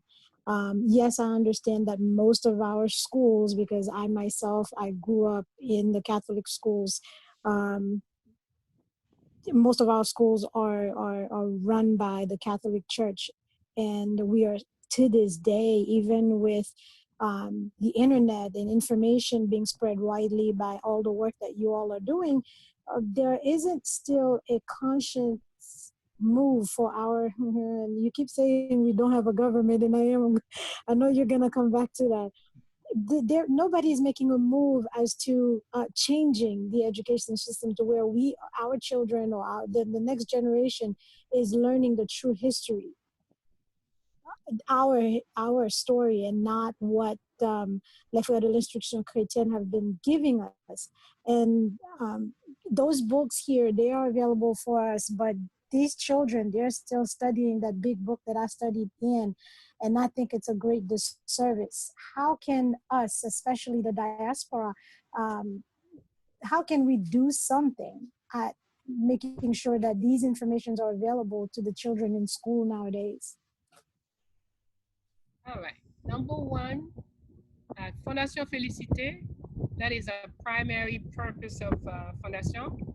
Since we're named after Empress Félicité, we also have the same fundamental purpose. That means education, health, and justice. Those are our three areas of functioning. When it comes to education, we have in Fondation Félicité, there is a manuscript of over 1,200 pages written on Haiti's art street. we do not have the $100,000 that they ask us to publish it. So that's why it still sits there, number one. Number two, we have conceived of the ideal school for Haitian, but actually we don't look at it as for Haitian, but we look at it for our people out of still and out of slavery and colonization. All of us are at the same, we have the same problems. So whatever we could do, we can do, we must do for Haitians to regain themselves through an educational system. That same system can easily be used for Jamaica, for Dominican Republic, for Africa. All of our people that have gone through colonization and slavery have the same deficiencies. And therefore, we need to create a school that would deal with those deficiencies and turn them into strength. So we have created the model, but now we need the funds to get the building, to train the teachers, to produce the content, et cetera, et cetera, et cetera, et cetera. So what we always, when this question is asked, we say, okay, if we were to organize a group of people who are really interested and want to and are serious, because a lot of people say, yeah, what can we do? But then they're not willing to raise a finger to do it. So Fondation Félicité has the programs. What we are lacking are the funds to make the program, to put the program into, to materialize the program. We can sit down with teachers, look at things, analyze them, improve them, raise the necessary funds, and go about bringing the change. But a change, even though we have this plan, we do realize that any change made by individuals have to at some point be taken in order for it to really be for all the children. It has to become part of government program. There are no two ways about it. Fondation Félicité could never have a program to have 100 schools in every department. Only a government could decide that. So, but we can create the model, create the content, content, create train the teachers to properly use the model, and create the pilot schools that would demonstrate what the difference would be. Essentially, our educational system goes through what was used in Ethiopia, in Egypt, way back then. That means an education that begins with music, astronomy, and geometry, and then turn into, is centered around the community and how the community educate the individual. Basically, that's, the program is written, it's there, and it lacks the finances to make it work, to put it into action. Well, I need to do an early enrollment for my children in that school. Thank you. Okay, next question comes from Sabri. Sabri, if you're still there, you could unmute and ask a question, Hey. please. Hello, how are you? Being Haitian, I was born in Haiti. I was born in Okap, and I came here to the States at like 3. And from a young age, my parents always instilled in me how Haiti influenced America. And I'm always trying to explain this to African Americans, but it seems like I always end up being offensive. It turns into my culture is better than your culture. Well, look at Haiti now. What's this? I'm trying to really get it to people to get that, you know, independent mindset that Haiti had. You see what I'm saying? How do I convey this in a, I talk hard. So it's like, how do I say it to where I can convey it? We need to get it together. You know what I'm saying? How can I say it? Okay, number one, the objective should not be how do I convey it to people. Okay, And thank you. how do I become convinced of it? Okay, Okay, we good. may hear something and we have grids of information here and there, but do you, is it part of your life? Is it inscribed in you? In order to convey, it has to be there. So that means in order for it to be there, you have enough information. Okay, let's say, say somebody, yeah, IT, something, IT, but if you have enough information, for example, if you have enough data demonstrating that the reason the US doubled its size was because Napoleon lost the war in IT, and they were forced, Napoleon, the French were no longer able to maintain the 1/3, the whole middle. When we say Louisiana, it's not one state. We're talking about the middle part of the US that was held by the French. And so once the French were discouraged, the whipping they got in Saint-Domingue, they didn't see how they could hold on to anything in the Americas anymore. So they gave it away for $1 million. Now that's The Louisiana Purchase. Okay. right. It's called the Louisiana Purchase, but it's not the Louisiana state. Okay, most people don't understand that. It's Missouri, blah, blah, all those middle states were part of this. Okay, 1, 2. If we cannot demonstrate, if you have, say, yeah, IT was independent, but how much do you know about this independence? How much can you make people understand that this is something really out of this world, that people who are in an enslaved structure, a ferocious, evil, nasty, murderous, genocidal structure, managed to rise up and whoop the butt of Spanish army, beat up the British army, and crush the French army, and declared independence. If you don't have the elements to convince people with that, it's very difficult. It makes no difference how hard you want to get. It's not going to make them understand if you don't have enough information. Okay? Yeah. So, Yeah, because it just seems to turn into a my country's better than yours type of argument. And it's like, okay, this is too much. Okay? Yeah. Exactly. So here we go back to questioning. How much do I know about the subjects that matter to me that I want to share?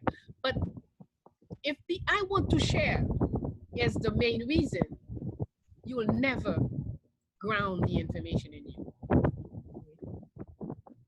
The first purpose has to be, I want to know.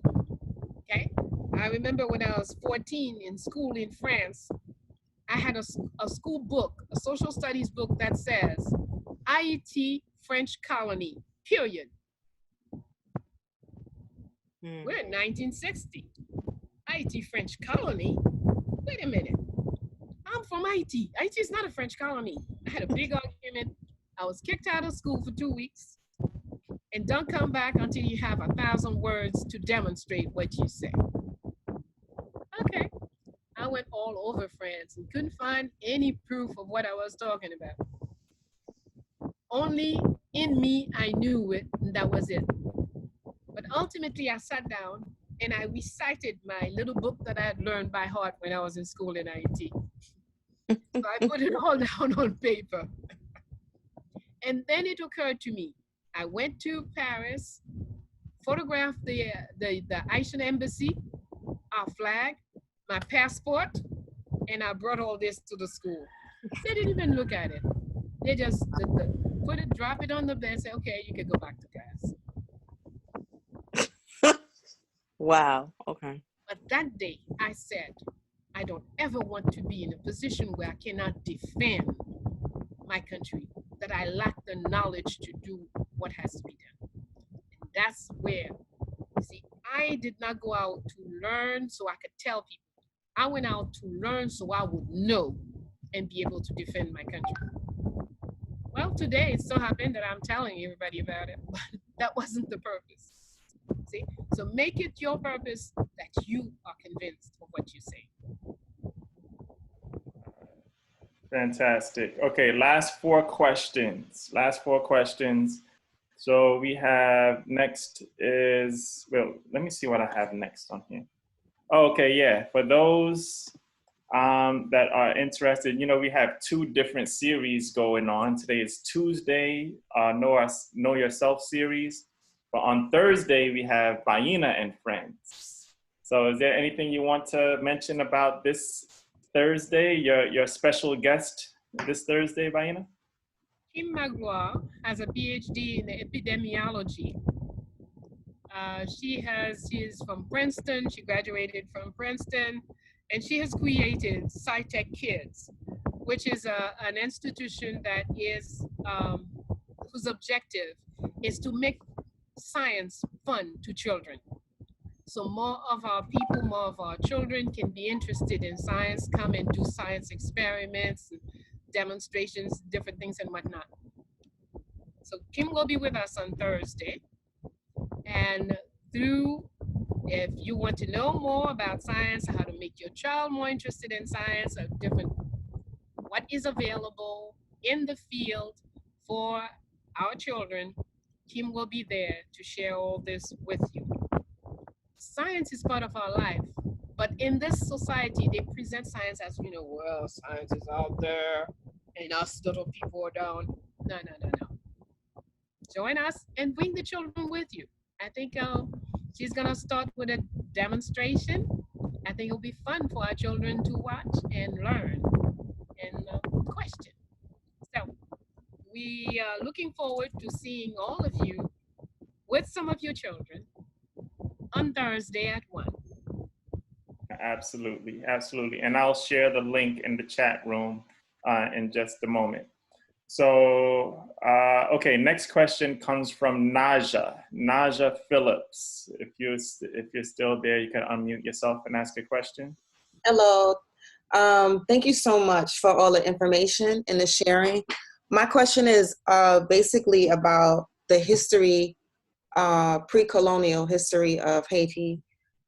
You spoke about the Mali, the people of Egypt, and the Saboni, Arawak, and Taino. So I was just wondering if there were any books you could recommend on learning more about the history. I know there are the 4 that Brother Franz had talked about, but I just wanted to know if there was any that directly talked about that coming from the people of that time. About IT, I am not sure I have anything in English. I can think of, there's the book of a brother in Switzerland who lives in Switzerland, an Asian brother. He did quite a bit of work on the Arawaks and Tainos. The title of his book escapes me for right now. But what is jumping in my head is They Came Before Columbus by Ivan Van Sertima. That's a good book that gives you a general idea as to the presence of Africans in the Americas before the invasion by Euro-Christians.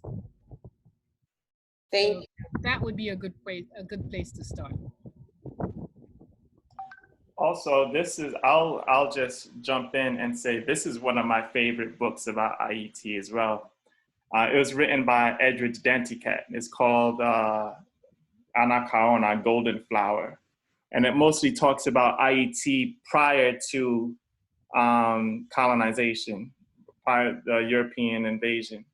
And it's in a story format, but she gives a lot of history. She did a lot of research on how life was in IET prior to Euro-Christian invasion. So that's one of my favorite books. I learned a lot from that as well.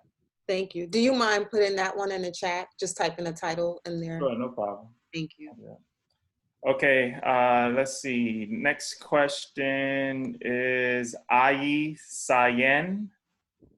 Ayi Sayen, if you're still there, you can unmute and ask your question. Hi, it's Aisien. I like, okay, you got me there. Yeah, that makes sense. All right, so my question is, I'm 20, I'm young.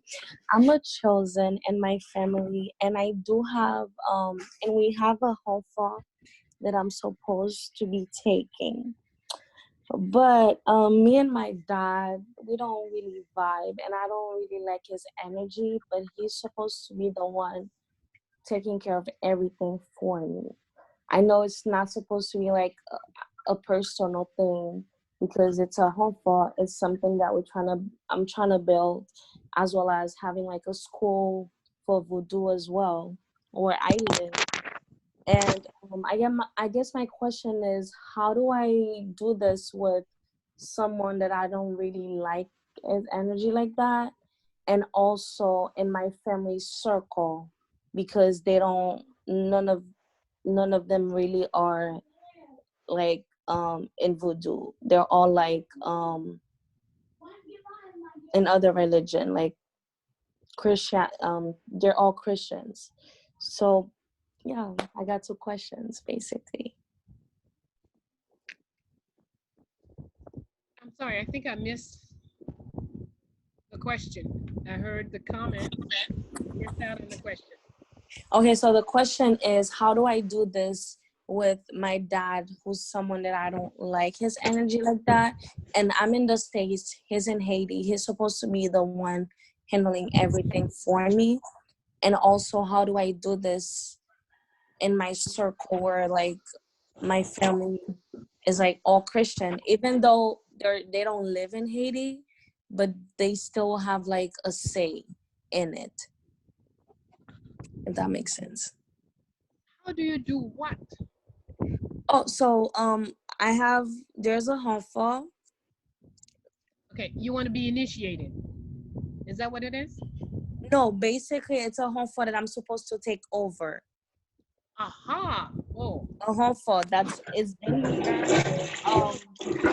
They haven't done anything on it for years, 20 plus years, never touched it, and I'm supposed to take it. But I live in the state. My dad just moved to Haiti, and I don't really vibe with him like that. I don't really like his energy like that. And he's supposed to be the one handling everything for me. How do I like handle this with someone that I don't even like his energy like that? As well as let's just focus on the first question. Very complicated. Yeah, I know. I don't think we could go into it here and there.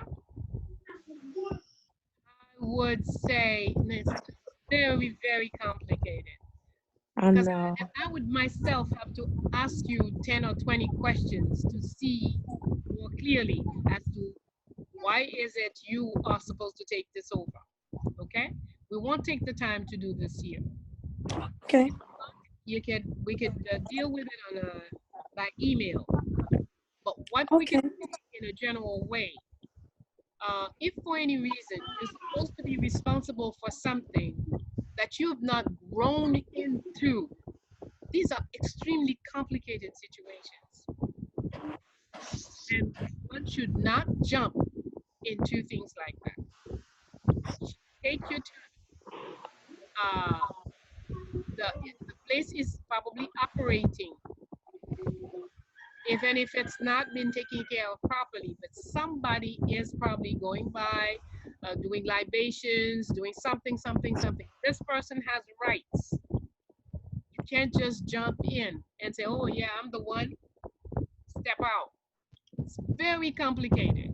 So we need to talk about it, see where you stand, see what your situation is, and then I might be able to give you some principles by which you may handle it. Okay, I will go ahead and email you after this, but I just wanted to add that there's nobody, like they haven't done anything. Nobody's pouring libation. It's something that's been neglected. Nobody's done anything on it for years. But I will email you. Thank you so much. And it's actually my first time attending one of your live. I've always wanted to meet you. Thank you so much for your light, and I will email you later. Thank you. Thank you.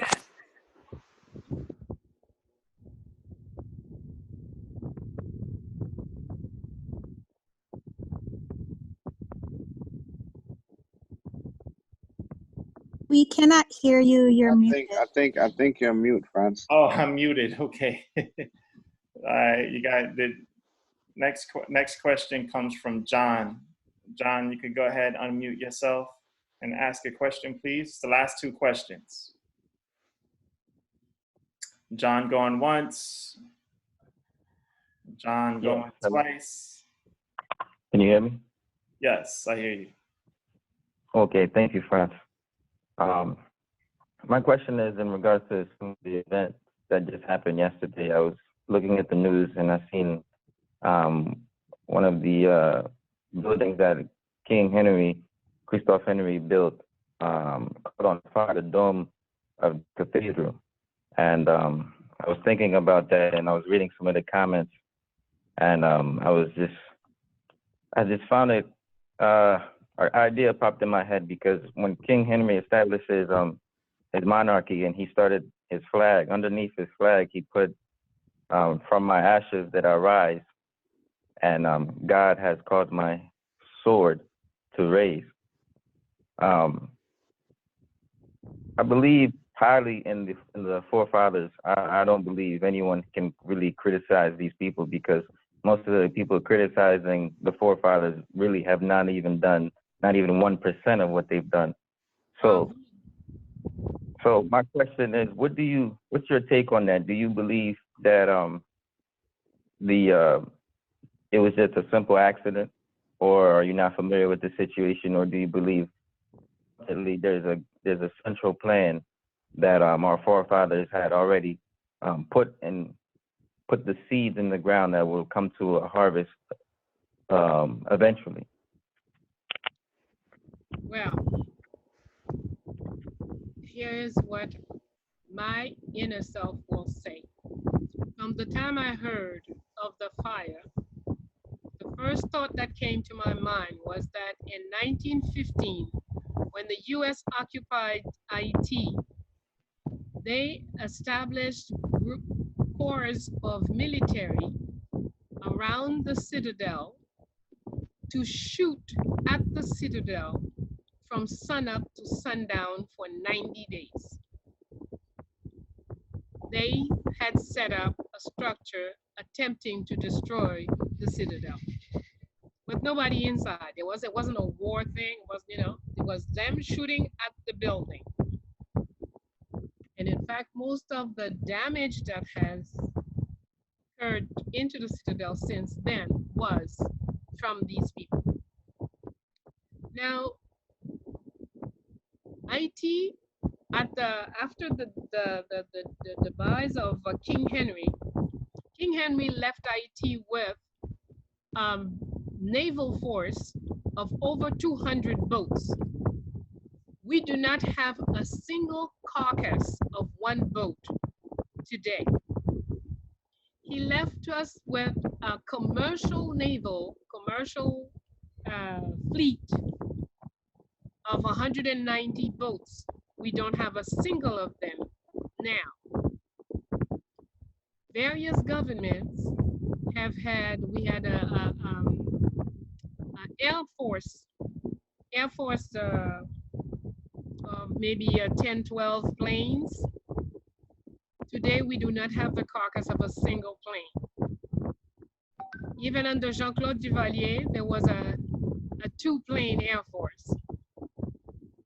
And he was gone in 1986. By 1990, the carcasses had disappeared. And planes and boats and whatnot are made of iron. Even if the rest goes away, the carcass should be there. So somebody steals even the carcasses of Haiti's resources. Now, taking this into consideration, why should I believe that some crazy person or some homeless whoever who was maybe cold and trying to make some fire to warm himself, burn the place down?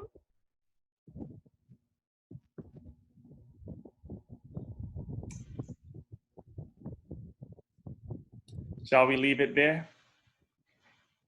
That's all I have to say. Yeah, I'm with you, Ma. Okay, all right, thank you for that question. Next question, last question. Oh, looks like someone snuck in here. But next question from Apollo. Apollo Soleil, you can unmute yourself, ask a question, please. Thank you. Peace, power, family. It is my fiance, my wife, that has the question. I just wanted to say hi. I'm Apollo. It's great to hear from you, Professor. I look up to you so much. France, we just purchased Shiro's. Thank you so much, and we're going to purchase more. But here is Lucy with her question. Thank you. Thank you. Peace and power to you, brother. I like that salutation. Thank you so much. Ma beautiful. Oh my goodness. Hi, so my name is Lucy. My question is, it's about my family. Huh? No. It's about my family. So I was brought into the practice of Afro spirituality through my grandmother. And after she passed, a lot of my family, they turned their backs to our traditions and our practices. And wow. Okay, so where I am is I'm connecting and moving forward and growing in my practice, and I realized that a lot of my family is digressing, and it's putting a burden on me because I'm feeling a lot of psychic attacks coming from my family now, where they would be open to hear about my burdens and my sorrows, but they won't be open to hear about the light and the moving forward. And I kind of just want advice on like, how do I move forward and just protect my child and myself and my spirit while detaching from the negative energies that some of my family is sending my way? Sister, I just said about virus a little while ago. Viruses are everywhere. They're part of our lives. There is no eliminating them. There is no good without bad.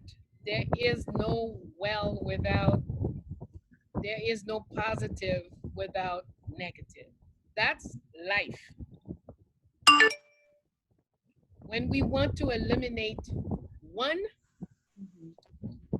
we are just into illusion. Life is with everything. Everything is part of life.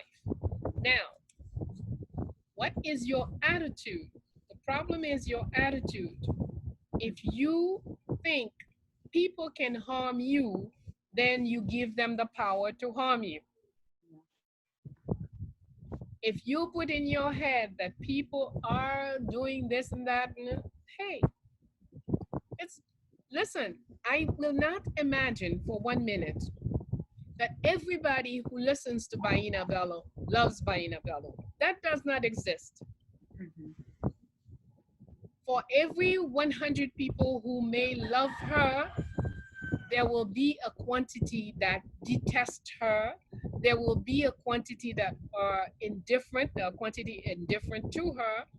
And there will be a quantity that would like to kill her.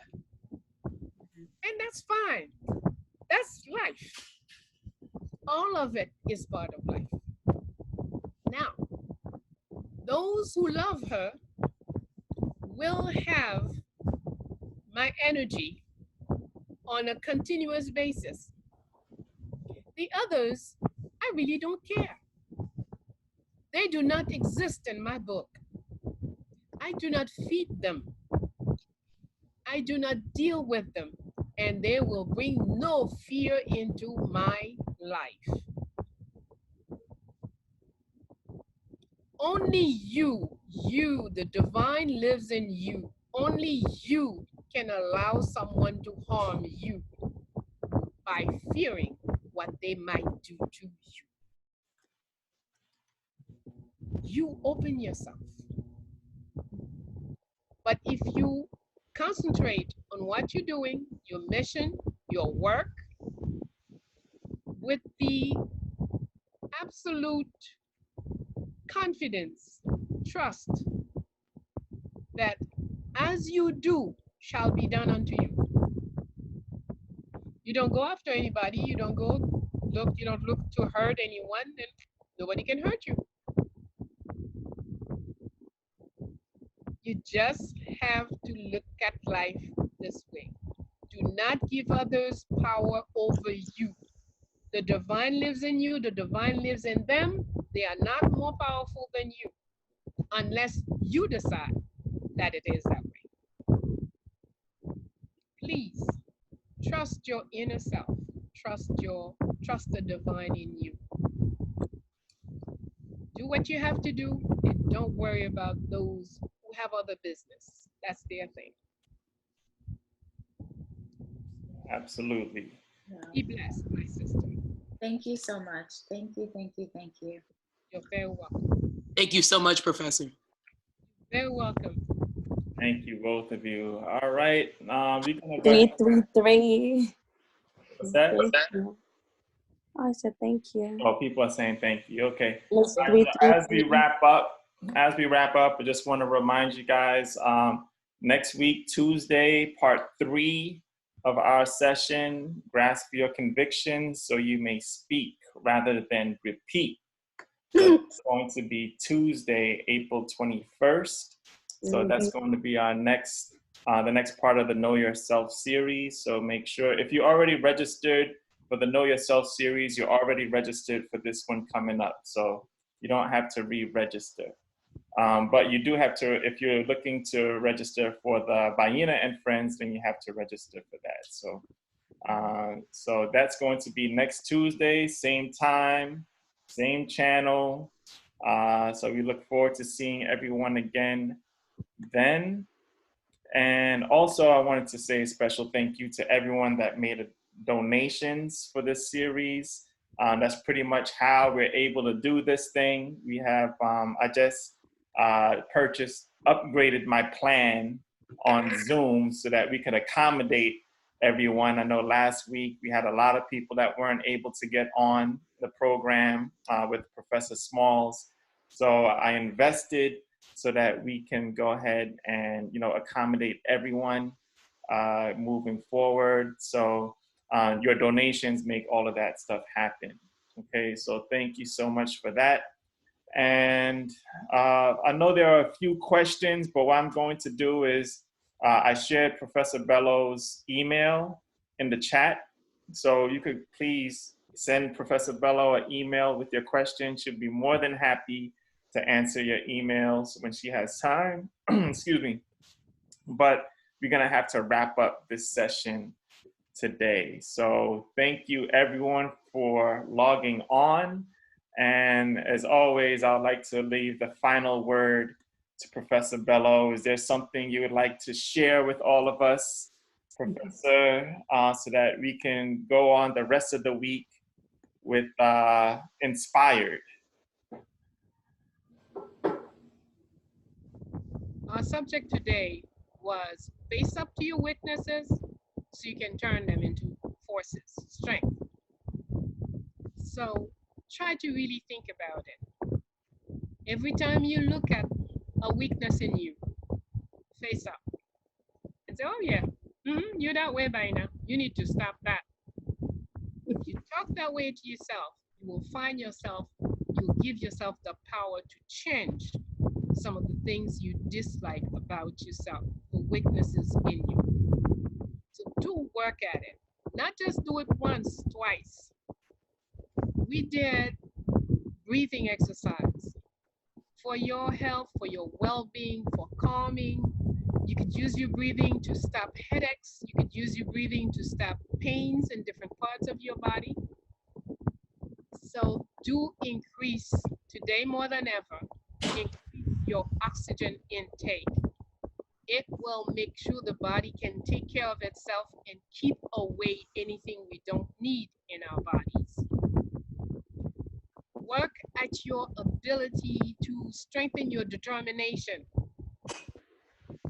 You could make a lot of things happen by thinking it, but you need to practice. And what we all going to think about this week is we want to be free.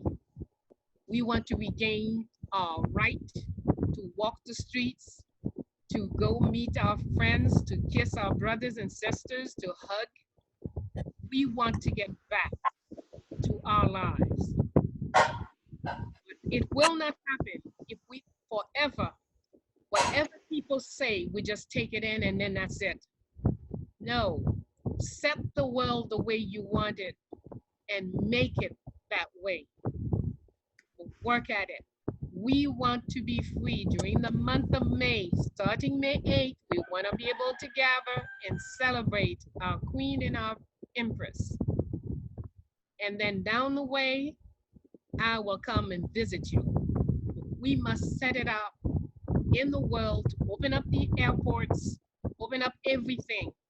And that's why we're going to close by saying with this song, that's the song I'm letting you go. Play it, say it, think it, create it. Have a wonderful week. Thank you. You too. Thank you. Thank you, thank you, thank you. Thank you so much. Thank you. Thank you. Thank you. Merci. Much appreciation. Merci en pile. Merci en pile. Merci, merci. Thank you. Thank you. Thank you. Nagode, shukran. Gracias.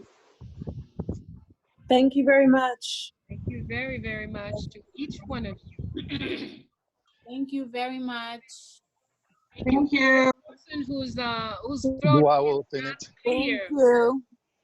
Take some hot water with lemon juice, drop the lemon skin in it, put a teaspoon of baking soda and gargle. Thank you. I've been doing ginger, lemon, and hot water, but I'll try the baking soda. Thank you very much. You're very Hot water. It's the same premise. We're coming out. Thank you, Mr. All right, everybody. Thank you so much. So we'll see you on Thursday, 1 p.m. for Bayyinah and Friends.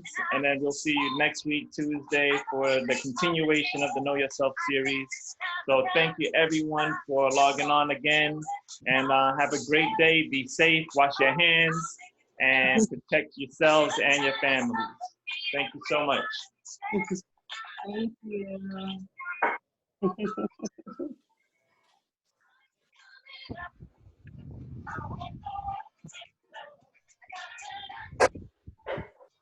Hear my song. Me too.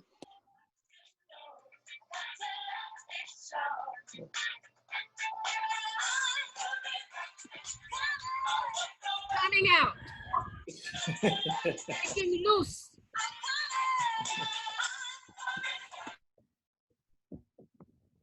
Let's see some of those dance moves, Mom. Yes, of course. We're coming out. In May, we're taking to the street, taking airplanes, making things happen. We're willing things into existence. We're coming out. Absolutely, absolutely. All right, everybody. Take care. See you later. Take good care.